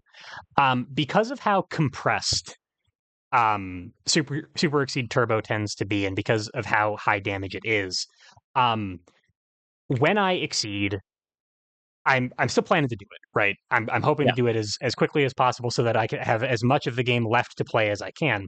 Until then, I don't have +2 power on any of my EX attacks, and by EXing in the early game, I'm losing access to them later. How big a consideration is that for me? It's significant. So again, this is also something you should be thinking about as every character, but it's really obvious when you're Jemina. When you say, man, I can play EX assaults. That's 1 of 3, 5, 6. That's great. Right. Well, 1 of 3, 5, 6 is actually kind of anemic. The main importance of it is that it will quote unquote secure your gauge. Hopefully, it's actually secure, and give you advantage. And then maybe you can throw something on curve. I would Right. typically prefer to reserve my EXs for later. I would typically prefer to treat my character ability as a niche tool when I need it for very specific situations, and then treat my exceed ability as my actual ability that I want to use. Okay. So like this is here so that in those cases where I have to play uh EX reverse double cross to duck under this nuclear weapon that's being launched at me at this range, Okay. whatever it's called, thrust or spin, I don't remember. um I the Carmine special that's 0 to 1, like, except it isn't. And then if I have to play EX grasp at range 1 to get myself out of this nonsense, or EX Jujitsu grasp to get me out of Starstruck, the Juno special that hits for 7 at range 1. Right. Like, if I have to, I can. But in the same way that I don't want to play a single high dive, I don't want to play an EX in basic mode. It is a thing that Right. I'll do when I need to as an answer tool. Okay. Yep, that makes sense. So and then ideally, I have to worry about that for as little of the game as possible because I'm going to be spending most of the game as this Jemina. Yes, although I wanted to actually, I was debating like drawing one, but I couldn't figure out how to do it. I guess like that. I want to draw an asterisk next to exceed as soon as possible, right? Hmm. As soon as possible, but because of the importance and the potency of high dive as a tool in these matchups, where you can say no to some 9 power payout, and then hit back. Like, once you've gotten to 3 gauge, it is still viable to try to hold out for 5. Okay. Just you would exceed and then yeah. immediately have access to high dive anyway. Yeah, like you would certainly prefer to exceed ASAP. And if you have a hand of payouts, right? If you have a hand that has tackle assault assaults, if it has mixed EXs of any sort or just good EXs that you want to play, like regular EX assault, regular EX grasp, regular EX sweep. I wouldn't want to, but I might even play regular EX dive. Right. That's a good reason to exceed, where you have a hand that's like, oh, this is actually very good right now. Because again, turns matter. Like, you can't necessarily hold on to it forever. But turning off the threat of high dive is a huge deal. And chances are, if you've gotten 3 gauge, your opponent also already got 3 gauge because you're the grappler. You're not expecting to be online quite as fast as whatever your opponent is doing. Right. Okay. That makes sense. And then before we talk about normals, the kind of last general strategy question I had is about hand management, which is like this is exceed, right? This is a huge thing that every character needs to do and every player needs to do in exceed. Filtering for EX attacks is a fundamental exceed skill. Yep.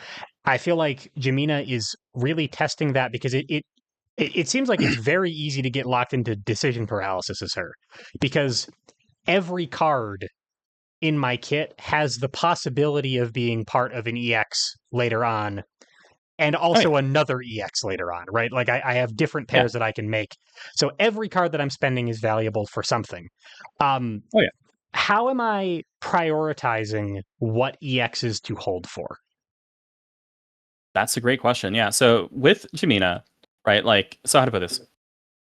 So Alice is a Red Horizon character, and she feels like a Red Horizon character.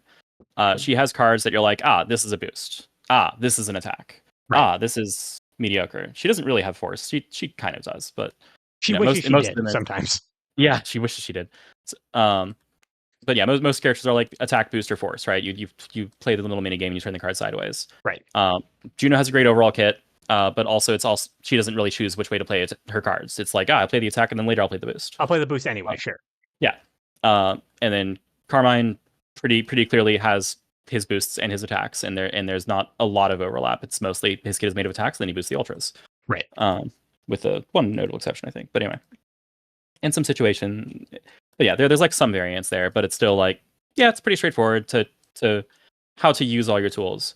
In my opinion, Jemina is of this tier of characters like the hardest to play in general, just because she's a grappler and how she relies on those dynamics, but also the hardest because it's going to be the least clear which things you need, which things you don't need, which things are good, which things are bad. Right. Because all of your tools are like have value. I will try to say, like, it should be clear generally, like, that your cross is always run, always asterisk, that your cross is 99% of the time run. Right. And that your reverse double cross is expecting to be advancing 99% of the time. Uh, maybe like 80% of the time. I can see worlds where you have to back up, but you better have a plan for coming back in. For example, run. For example, run. But yeah, like what EXs you care about the most, other than assaults, which you are not likely to have to worry about a lot because again, attacks are literally identical. Right. The the rest of them are all a lot less clear. I think that EX Jujutsu Grasp is important enough that you should treat that as like one of your late game payouts, one of your command grabs, one of your like this particular combination is insane. Right. So letting your second Jujutsu Grasp, or if you have your second one, letting your last grasp go away is likely to be an issue. But you also still eventually have to get to range 1. EX Focus does not usually have very important numeric changes. And Faultless Focus has essentially the same properties. It's just, numerically better. If you're playing an attack as an attack, you are likelier to want Focus. Focus is here for your utility if you need to knock it moves around. But like most of the things that these characters play will stun that if you just play it raw. Right. Okay. Or evade. But yeah, so like this is too big a threat to get to not have. This is too valuable as a do everything, just win the game in late game. And then this you are expecting to use as your big like, yeah, you probably you want to make sure that at some point these are online. Okay. You will never play EX Sweep the competition, never with an asterisk, of course. Probably 1% of the time you'll play Sweep the competition and it will be correct. It even might be correct, right? It even might be correct, yes. But you're probably not doing that. Right. Faultless Focus is notably important because EX Faultless Focus is like part of this kind of mix-up where if your opponent's somehow, which is not entirely out of the question, has a thing which can cover EX Jujutsu Grasp, then you will probably be trading up with it with EX Faultless Focus. Sure. Okay. And playing the EX itself represents a lot of threats that your opponent has to deal with. Right. And they're likely to assume, in the same way that many command grabs work in Exceed, they're likely to assume that they will be forced to play around the larger threat. This is the safe option that beats the thing that beats the larger threat. Yeah. It also notably, like, EX High Dive, if you initiate, beats everything. And everybody knows that. Right. So if you initiate with an EX, these beat block. Sure. Yeah. Gets me gauge, gains advantage, or gets me cards, rather, gains advantage. Both of which, I mean, I gain advantage, I just play that High Dive next turn. Yep. Okay. Yeah. So I think of Faultless Focus as being like kind of high risk, high reward, which is funny because you think it would be Focus, which is low risk, moderate reward. It's the safe one. Yeah, but Faultless Focus isn't. It is often an attack that doesn't hit unless you are effectively running it as part of a mix-up, and the opponent tries to play something slow and defensive and safe, and they will suffer because you are winning this trade. Sure. But yeah, the relevance of EX Intercept Spike is really just, hey, it could have been EX Assault. Did you try to play your Focus or your EX Focus or your Sweep with extra defenses or whatever the heck you have? Okay.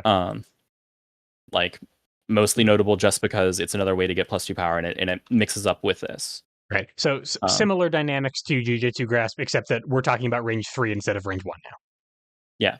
So like EX Sweep you will seldom play, but you are allowed to. It is certainly a horrifying amount of power once you're in Exceed mode in particular. And it has a lot of defenses. Still loses cleanly to a regular old-fashioned vanilla dive. Right. And that's often a concern. It shouldn't lose to cross, because if it loses to cross, that means that your opponent had room to retreat 3 spaces, and that means you did something wrong. Right. But, well, not strictly wrong, but probably wrong. If you're using EX Reverse Double Cross or EX Cross, it's because you absolutely had to. You didn't want to. You hate doing that. Okay. Much like with Sweep the Competition. Like, you basically never want to EX these. You will do it if you literally have to, right? And then this is only important because of the mix-up that it creates, or rather that it participates in, which is, your standard everyday range 3 mix-up. Am I playing the speed 6 power 7? Am I playing the speed 4 power 8 ignore guard? Ignore Or am guard. I playing the speed 3 power 9? Um, the typical Exceed mix-up. Yeah, the super normal, all the numbers that we're used to saying in these lessons. Yep. Or if I have 2 gauge, am I throwing the thing that literally can't lose? Right. Yeah. Am I losing to block, or am I beating anything else? Yeah. Okay. Yeah. Sorry, I shouldn't say literally can't lose. It does lose to block. Right. Okay. Makes sense. So yeah. The things you keep and filter for, I would say broadly, are this category, with like these being maybe a little lower priority. Slightly lower, sure. So like the added complexity of having different sources of my EX decks is going to introduce some amount of resource tension, but like Exceed players can filter for 3 EX attacks in a kit of 7 EX attacks. Like that is possible to do. It is taxing, right? You are going to be tempted to spend things as force in various ways. Yeah. You probably won't get all of these every game, but this is these are your targets. Yeah, and the comforting thing about playing Jemina, which let me group things properly as long as I'm making a tier list, as it were. The comforting thing about playing Jemina is that, with the like notable exception of High Dive, I can say, well, I guess I have to spend some force now. I guess I'll have to break up this EX that I wanted to play, but like I'm a Jemina, I'll get it again. Right. I'll get a variation of it in some form or fashion. So breaking these up is not the end of the world. Okay. You'll have to make a bunch of decisions like this where it's like, man, everything seems like something that could be useful, but isn't right now. I've got to pay some force. I've got to do something, and I don't know if it was right. And that's the downside. The upside is whatever you spent, you have a decent chance at recovering, as long as you were careful not to spend your very last whatever it was. Of anything, sure. And I mean the I guess the sort of the fantasy of the character in general, we're already used to maintaining one of everything in our options. You just mentioned in high level play. That's useful. Mm-hmm. The thing you're giving up by maintaining one of every option for most characters is EX attacks. Jemina doesn't have to worry about that. Exactly. Okay. Yep. It's like, she's only got one of everything left. Cool. She can still EX literally anything. She can still EX and kill you with it. Sure. All right. Yeah. So like the general play patterns of what a high level Exceed player would do with a character, right? Not Jemina, with a character. Jemina rewards very heavily. There's a reason I consider her the most fundamentals oriented of the Alice tier characters. That makes a lot of sense. Okay. So that pretty neatly answers the questions that I had about economy too, right? Like we've got force expenditures, we've got gauge management, all of that stuff has pretty much been covered. We've also clearly talked a lot about normals and what they are and what they do. Any particular notes that you wanted to give that we haven't already covered about the normal normals rather than the special normals or the ultra normals? Not really. Like, you're welcome to look for gaps to use reading, because focus as an attack is not necessarily reliable into this tier. However, in early game, focus is often very solid, right? Like when Alice doesn't have her X emote online, when Juno doesn't have her boost around or as a before effect online, when Carmine doesn't have a whole setup online, focus is still solid. Right. Like focus might be the actual baseline. If EX assault is what I call it's your bread and butter, is like an attack should be about this good to enter the ride. Okay. So you can play it early game. Okay. That actually leads to another question that I had, which is that, like, you mentioned that Jemina has, like, adequate wild swings. At the level of power that we're talking about, adequate might not be adequate. But does she have, like, filler offense? Does she have things that she's doing in between filtering for EX attacks? Or is it more just, like, aggressively changing cards for the really scary things and then using those? I mean, if she's not attacking or digging for the threats, she's moving to a range where she is a threat. Okay. Like, she should be pretty willing to strike, especially if she's in an advantageous board state, just because of like the quality of her threats. If she doesn't have an EX, then yeah, consider changing cards. I don't love preparing, but you are permitted to consider it. Okay. But you are very rarely initiating with a single card as Jemina if it's not High Dive or something to cover High Dive, something to mix up with High Dive. Yeah, and if you are, it's probably because you're at range 1. Because at range 1, you do have the Grasp, Faultless Focus, Sweep mix-up, or Assault mix-up, right? Like, all those things are relevant. Assault Okay. catches dive, which beats the slower things. Grasp beats uh, anything that isn't slow, and then faultless focus is what beats your opponent's sweep, focus, or block. Okay. Uh, with sweep being kind of consolation, I don't actually love a sweep there, but maybe it's what you have. Right. It exists. It exists, and it Okay. can be important that it exists. Okay. That And makes also, sense. sometimes you're allowed to play cross as long as you have a plan to get back in later. Right. Okay. So these are things that you will do as the game dictates. They're clearly not your plan, because your plan is to kill people with EX attacks, and you are not. You notably, the one time you can't be EXing is when you have already set a single copy of a card. You Yes. don't have badass. You don't have any remorse. Spend 3/4 to make this an EX attack. None of that. You're coming by Nope. them semi naturally. Yeah, you can't cheat. You got to play them honestly. You just have a lot of them. You just have a lot of them, sure. So when I'm doing that, the expectation is that I'm already at a range I want to be, which I often won't. I already have no economic management that I need to do, which I often will. I will have that'll be a concern too. So it's fairly rare that I'm going to be throwing a single card. When it comes up, it's as I would part of say a regular old mix up. I would say uncommon, not exactly rare, just because of the value of time, right? Like if I prepare and I think my opponent can do something better with their turn than prepare, and they probably can, Right. then it's fine for me to throw the mix up and go for getting more gauge. But like especially if I have not hit my gauge threshold of total 5, right, 3+2, Right. then like yeah, I'm gonna be more willing to throw a single card and try to get a land a stray hit, as it were, get a little more gauge, get something. I need to be very careful about my loss cases, right? The reason that I'm not liking to throw a single card is because a single card into this tier is likely to just die. So Juno is more fragile early game. Alice is way more fragile at close range, right? Like at range 1, I can just wild swing into Alice, and I'm probably going to win the strike, Right. or at least go neutral, right? She's going to play a focus or a sweep because she just doesn't have much else. Right. Right. Or I guess a grasp, but yeah, it depends on the board state. And then Carmine is kind of glued to his slows. He has specific ways to play fast, and at close range, they're not great. So I'm not lost my train of thought. About the possibility of throwing a single card into this tier of power. Yeah, I'm not averse to it because of resources necessarily. I'm averse to it because it's likely to lose, and if I initiate a strike and lose, that is probably the worst thing that can happen to an EXE character. Right, sure. Especially at this tier where you don't have many turns to play with. Exactly, yeah. Okay. So I'm willing to do it, but I need to be pretty confident. And of course, even if it's a mix-up, you can be confident, right? I can say, I have a chance to lose this, but I think the pressure is on my opponent to win it, and I think they're going to respond from hand, or they're going to wild swing and lose. Like, there is some level of you just need to be confident, even if your attack is far from guaranteed, because without that confidence, you just can't play grapplers, my friend. Right.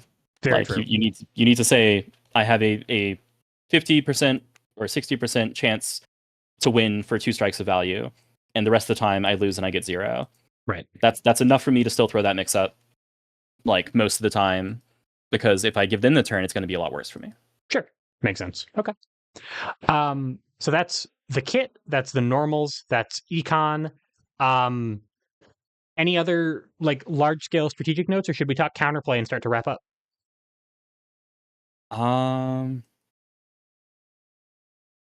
Nothing's really coming to mind. As a special note, defend is particularly useful into like the characters of this level, because EX Assault itself might not have enough defenses, but with defend it does. Sure. And if if a regular assault wasn't fast enough, then a defend will often cover it, although that's often not enough defenses. But like if 1 of 3 7 6 or even 1 of 3 5 6 is not sufficient to guarantee speed, then defend is gonna be nice.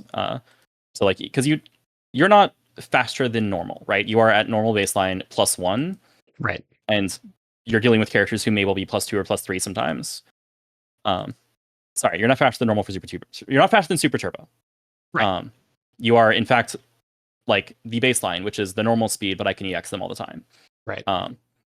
So don't always try to win speed. You're also fine defending with literal defends, with kind of defends.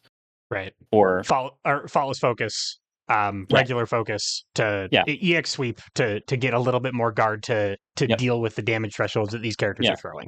or blocking and taking the hit and maybe losing the strike or maybe absorbing a payout, but either way, building gauge, which Building is gauge. something that you value. Sure. Okay. That makes sense.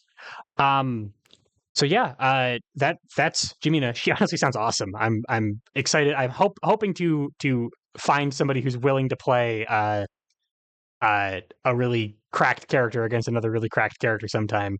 They're a lot Um, of fun. Maybe if I ever find somebody who's willing to do that, I can also share with them how to beat Jemina. Um, D, please. I would love to know a little bit about some counterplay to her because she sounds terrifying.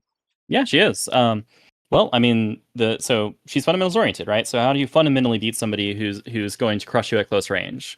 You pressure their resources and you zone them. Right. You say, okay, I'm going to use my tools efficiently to get out of the corner, stay away from range one. When they threaten to play a grasp or jujutsu grasp to throw me into the corner, I'm going to reserve my focus for that moment. Except occasionally I'm going to throw a cross because otherwise they'll hit me with faultless focus instead. Right. And I'm going to just not let them have command of my position at all times. Like that's the primary thing, is to say Jemina always wants to fight at 1-3 with me cornered. I need to always be able to get out of the corner and then not stay or not be re-cornered. Because the more time she spends and the more tools she uses, like the narrower her breadth of options gets. On the one hand, really high skilled Jemina player is going to be filtering that whole time, is going to be reserving that one strike that she needs so that on the moment that you're leaving the corner, or like the moment before you leave the corner, or the moment that you have, or the moment after pinning, she has what she needs to follow up. She throws an assault, you play your focus, now she has Jujutsu Grasp, now you're back in the corner. Right. Those are still all mix-ups, and they are demanding for Jemina to run. So like, if you're up against a player that skilled, then it is on you to recognize what level of mix-up that they're playing and still reserve your other answer, right? So never let your last focus die, never let your last grasp die.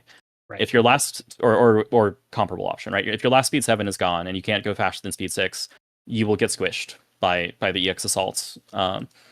If your last can't be moved is gone, then Jujutsu Grasp is going to throw you to Kingdom Come. If you have a parry high dive, that's like almost certainly the correct thing to get rid of in all cases where it is legal to do so. Sure. If you have a reading, consider reading dive. It makes it harder for her to EX high dive later in the game. Yeah, and dive often can be beaten for medium value at least. It's a fairly exploitable card. You could assault into it, get advantage, and I mean at the tier of power we're talking about, you can destroy us. You can destroy dive. Yeah. Okay. Like even Carmine at worst, like you can just play assaults. If you're at range 4, okay, that might be the one range where if Carmine has no setup, he doesn't have that option. Right. But like everybody else just has a special that beats it at range 4.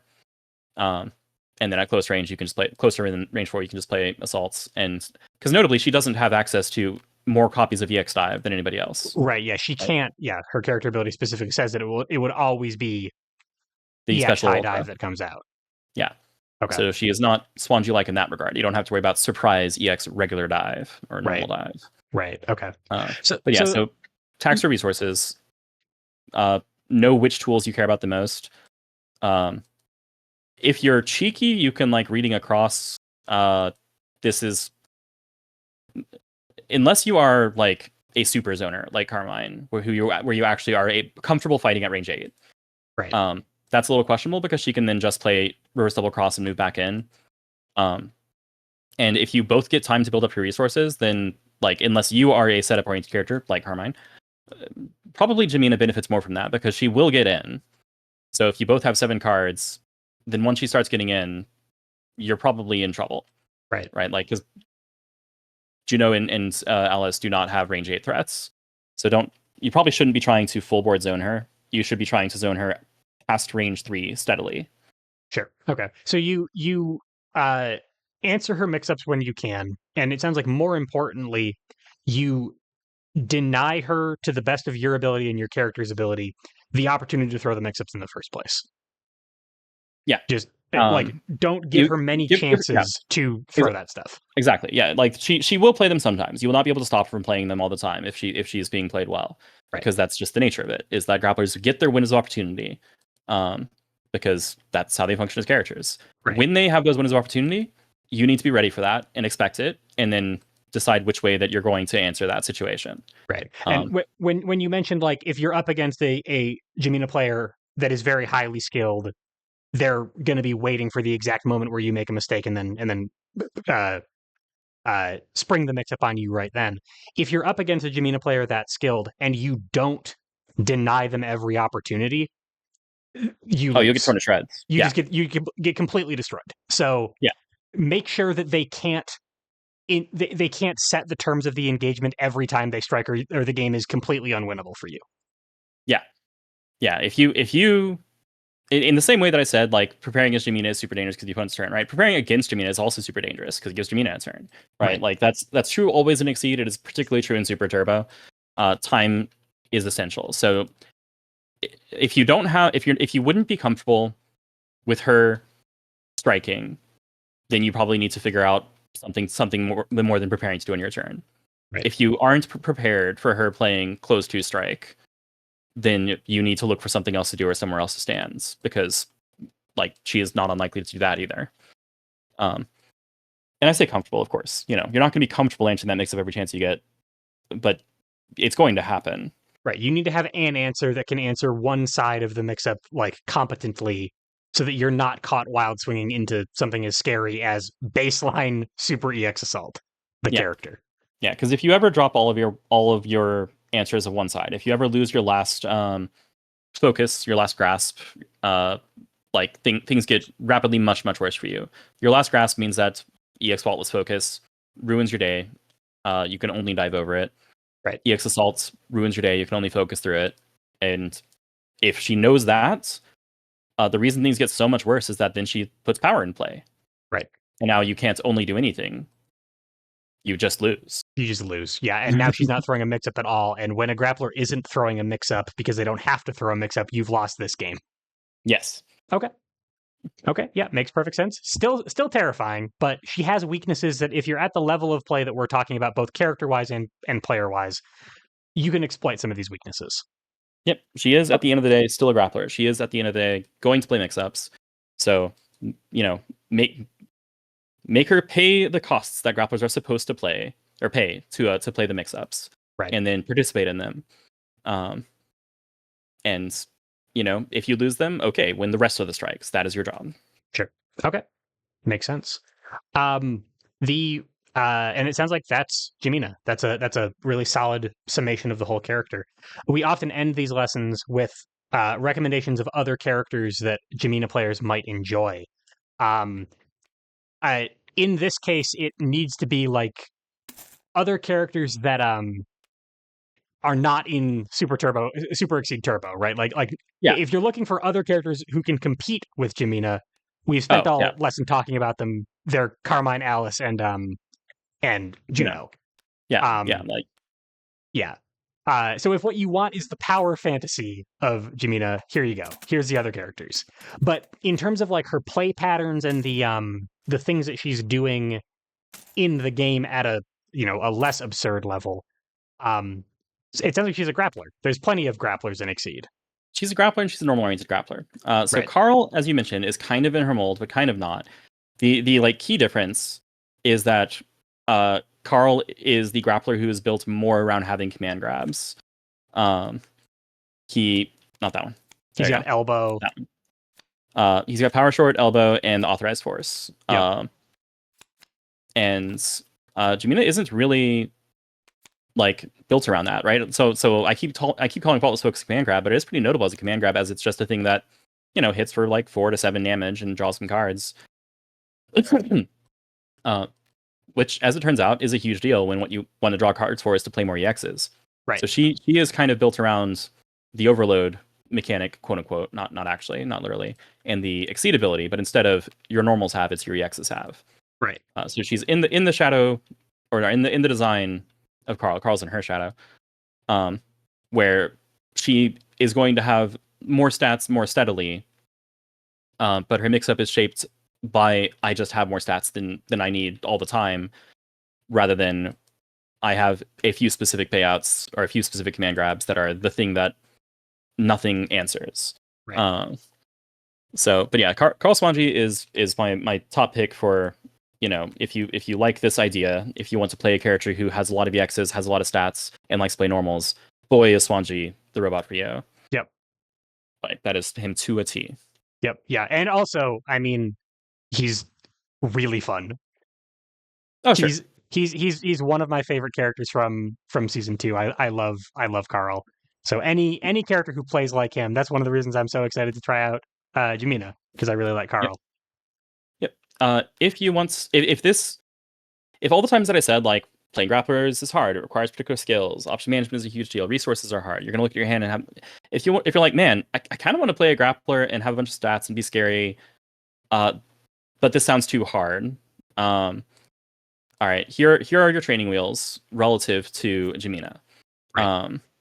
Where Zangief is definitely a grappler. He's about big threat. He's about close range. He's just a big guy. Gauge way easier to acquire. And about as important. Like maybe a little more important even for him.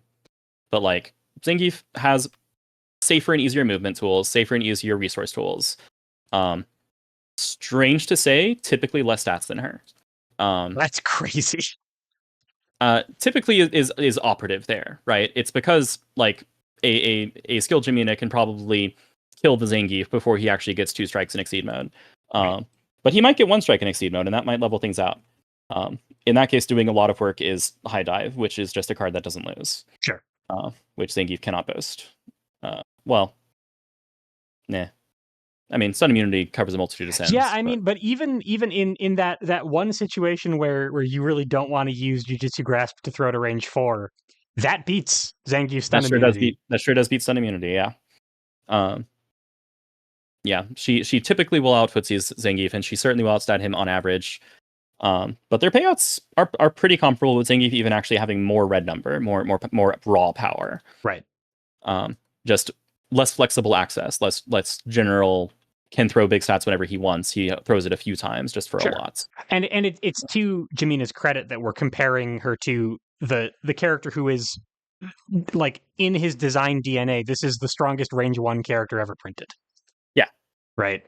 Yeah. He was intended to be, quote unquote uncontestable. Not actually, but he should always feel that way. Right. He should just have the most range 1 stats. He does not contest Jemina at range 3. He contests her at range 1. It's just that he will probably still die first. Yeah. And I mean, okay, so and like ever printed might be doing a lot of work there because Jemina was never printed. But again, the fact that she can even sometimes or on average stand up to him at range 1 is crazy. Yeah. Okay. Yeah, she's wild, and this is another one of those EX attacks are shockingly good. Yeah. Which, by the by, if you like the idea of being able to play EX attacks whenever you want, I would be remiss. Thank you. Very good. Not to mention one of my other mains. I say other mains. I don't actually main Jemina. But yeah, one of my mains, Rimless, because she can have her attack the EX whenever she wants. If the power and flexibility of being able to EX anything you want appeals to you, and in fact you looked at this and you're like, what if I wanted to play more EXs? Like, what if I wanted to EX my ultras and not just look at sweep competition and say it's 2 force? Well, I'm sorry, because one of her ultras is 2 force. But anyway, and it's a 4 gauge ultra too. And it's a 4 gauge. Yep, it's as if they know what to tell us. But yeah, if you like the idea of I can EX whatever I want, in fact, I wish I wasn't limited to just my specials effectively. Like, yeah, okay, play Rimless. You will still be bound by the sense of, man, I have to pay all these resources. What do I pay? This could be useful later. Oh no, is it okay for me to drop this, or should I hold on to it? Oh no, yeah, that's your life. That's being our grappler. Right. But yeah, these sure are characters with a lot of stats, characters who have to suffer through grappler hell, and characters who like throwing EX attacks, or, functionally EX attacks as far as this. I was actually thinking, as we were talking about Zangief, that Jemina in Exceed mode, when she throws an EX attack, is 1 bonus speed, 3 bonus power. Well, yeah, I was gonna say Um, that. Look at the stats on these two yeah, it's characters, right? It's an EX normal plus 3 power plus 1 speed, an EX critical plus 3 power, or sorry, plus 4 power plus 1 speed, but regular critical is plus 3 plus 1, right, and then her exceed EX is plus 3 power plus 1 speed. So right, Zangief doesn't have to EX, but Zangief also is not expected to be able to hold 2 copies of a card for very long at all. right. Rimless does not get that, but also maybe she does. She has a lot of things going on. She also Yep. has more moving parts, right? So if you uh, like a character who builds up over time more, that is the thing that Rimless offers, and then Zangief is like second place there. Sure. Where him accruing gauge just like steadily makes him larger. And then Rimless gets transformations. That's a whole mechanic in season 2. I'm trying to think if there's any characters from later seasons. Obviously, I guess I'll just for completeness pull out the other big grapplers, and I do mean that literally.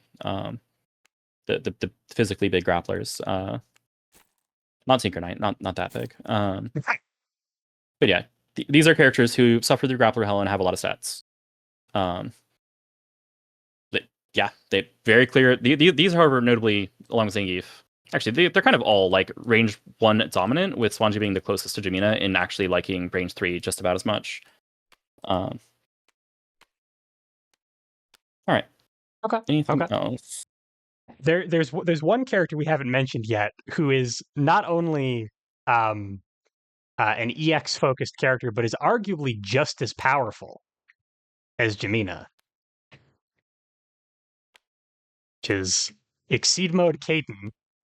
I can't ban you. I can. Hold Yeah, on. this is my room, D. I can't kick you out of the room. I'm not Yeah, promoted. I don't have that yeah. power. I mean, Um, you can end the lesson immediately. I'm here on your dime, as it were. This is not a real recommendation, people. no, it's not. No. So the problem with Kaden is, unlike Jemina, he has basically no tool. This is not. Hold on. Unlike Jemina, he does not have access to a greater range of EXs. He cannot freely cross EX to create EXs more easily Right. than others. He does actually have a fair amount of recursion and hand sculpting tools to ensure that he can play attacks EX, and he does get bonus power when he plays an EX attack once he's in Exceed mode. His attack quality though falls far Somewhat short. cry short of the normals. Yeah. This is I mean, I guess it's on curve, and it has a dodge for when it doesn't hit. Yep. Um, this, uh, it might beat sweep. These are the better ones that you're pulling out too. I'm waiting for They you to are. pull Fusion Bane. I was gonna say Fusion Main for the last as maybe the worst or the worst special, one of the worst specials in the game. Yeah. Chain Strike actually is like, hey, 1 damage, gauge, move on. And then yeah, here are the two diamonds in the crown. All timers. Yeah, they sure do lose to a defending sweep. Yep. Um, So like they sure do. if you're Yeah, an Exceed literalist, if what you like about Jemina is the line of text that says her EX attacks have +2 power, and instead of playing a character so strong that she was banned, you would prefer to play Caden. Caden is here. that's true. Yeah, if you want to play EX with +2 power and have awesome normals, you can in fact play Kaden. You just will only have awesome normals. Your specials are not themselves awesome normals. Right. And Um, Caden is, I think, on like Exceed uh tier list conversations are fractious, to say the least. But I think Caden is agreed to be one of the, if not the, like worst characters in the game. I think that's the current scope of things. I always Yeah, like to remind folks that like Eva was uncontested worst character of the game when she won Worlds. sure. Um, right? Like Yeah, I think a tier list is a snapshot of the community perspective at a given time. It's not right. actually going to tell you anything meaningful about character power. Um, it Definitely. is useful if you're like, oh, I want to main somebody and I have no idea who to play, because then you can look at the characters that are low, and that will tell you that there probably aren't any dedicated mains for those characters, Right, right? right. The community has not learned to be afraid of them yet. Yeah. Um, So we do not have any noted Caden reps, at least that I know of. yep, He is not widely played, not well loved at this time. yep. Um, It was definitely difficult to find an expert for him for XS Succeed. I hopefully Um, good. Oh, it's right. The twin it's worlds. Yeah. it's interesting that that because of I mean we talk about at the beginning we talk about the disclaimer Sure. of Xyz's not a solved game, we don't know everything. When I say that, Yeah. I mean that you and I on the lesson don't know everything, but Yeah. like the Xyz community writ large does not know everything. Yeah. um we're pretty sure, us, the community, that The Jemina is community. stronger than Caden. Yes. The community broadly, and generalizations are always wrong, but the community is broadly convinced that Jemina is too strong to be allowed in regular competition. Right. As is Alice, as is Juno, as is Carmine. Each of them, except for Jemina, has had like significant testing to verify this. Um, Jemina did not actually receive the same level of testing. She did get testing in this regard, just she didn't have an entire event that was about Jemina, whereas we actually had entire events that were about Juno and Carmine. Yep. We didn't get an entire event about Alice because it turns out she stormed the first world tournament. Yeah. She just kind of did it. So Yeah, that was the event that retroactively. was the event for Alice. Yeah. Was, oh, guess Alice is busted. Right. But yes, nonetheless, this has not been a contentious view. It is widely agreed that yeah, no, she shouldn't be allowed to compete with mere mortals. Right. Um, Right. and And I this, mean, and this I guess, concern has not been raised with Caden. Caden is agreed to be mortal, generally speaking. right, for sure. Um, I mean, the other disclaimer is that you should play Exceed for fun, Yeah, and I feel like that is a lot easier to do with Jemina. She sounds really fun. And she's really fun. I'm looking forward to giving her a try. Yeah, I Um, played her the other week against somebody. They're like, play whoever you want. I'm like, cool. Mind if I play Jemina? And they're like, oh, sure.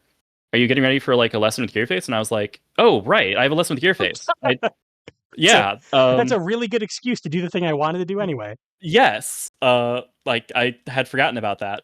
So Perfect. yeah, that should tell you something. I'm so glad that I could be used as a socially acceptable excuse to play Jemina for you, D. Oh. Right. Well, folks at home, I hope that you take that as your cue to give her a try yourself against an opponent who knows what they're doing. Please, Jemina, responsibly. Do not spring her on a new player. Um, Go have some fun with her. She sounds even obviously like it kind of goes without saying. Red Horizon and Seventh Cross, Red Horizon especially, is like in modern Exceed kind of underexplored and underappreciated. I know a lot of people, myself included, when they started, were kind of too afraid to go back that far. Jemina even more so. She was never released. Go give her a shot. See what she does. She seems really fun. I hope you uh, enjoy exploring this character the way that I have enjoyed Dee teaching me about her. Yeah. Dee, thank you so much for your time and your expertise as always. Thanks for having me. Can I include like a little Easter egg or treat for folks if they're curious about something? Yeah, absolutely. Because we're probably not doing a Rion lesson, right? At least No. not in the foreseeable future. No. All right, not. cool. So Promo Knight, Tinker Knight, Sajin, Devris, Random Boss. If you wanna add him to your S tier matchups list, anybody? Cool. That's the password for Noir, who is our best guess for Rion with like half an additional dev pass. Awesome. Yeah. Also interesting that I think that there's a few people who watch this series who aren't in Breakfast Club and might not even know that there are hidden characters in the module in the first place. Consider that a teaser.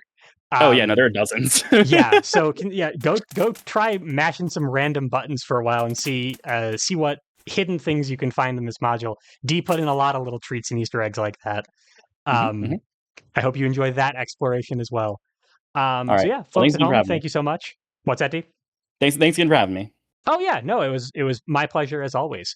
I hope everybody who was watching enjoyed watching. I will see you all for the next one. Goodbye, Remember to everybody. drink water. It's good for you. Stay hydrated. Please do. Goodbye, everybody. Bye.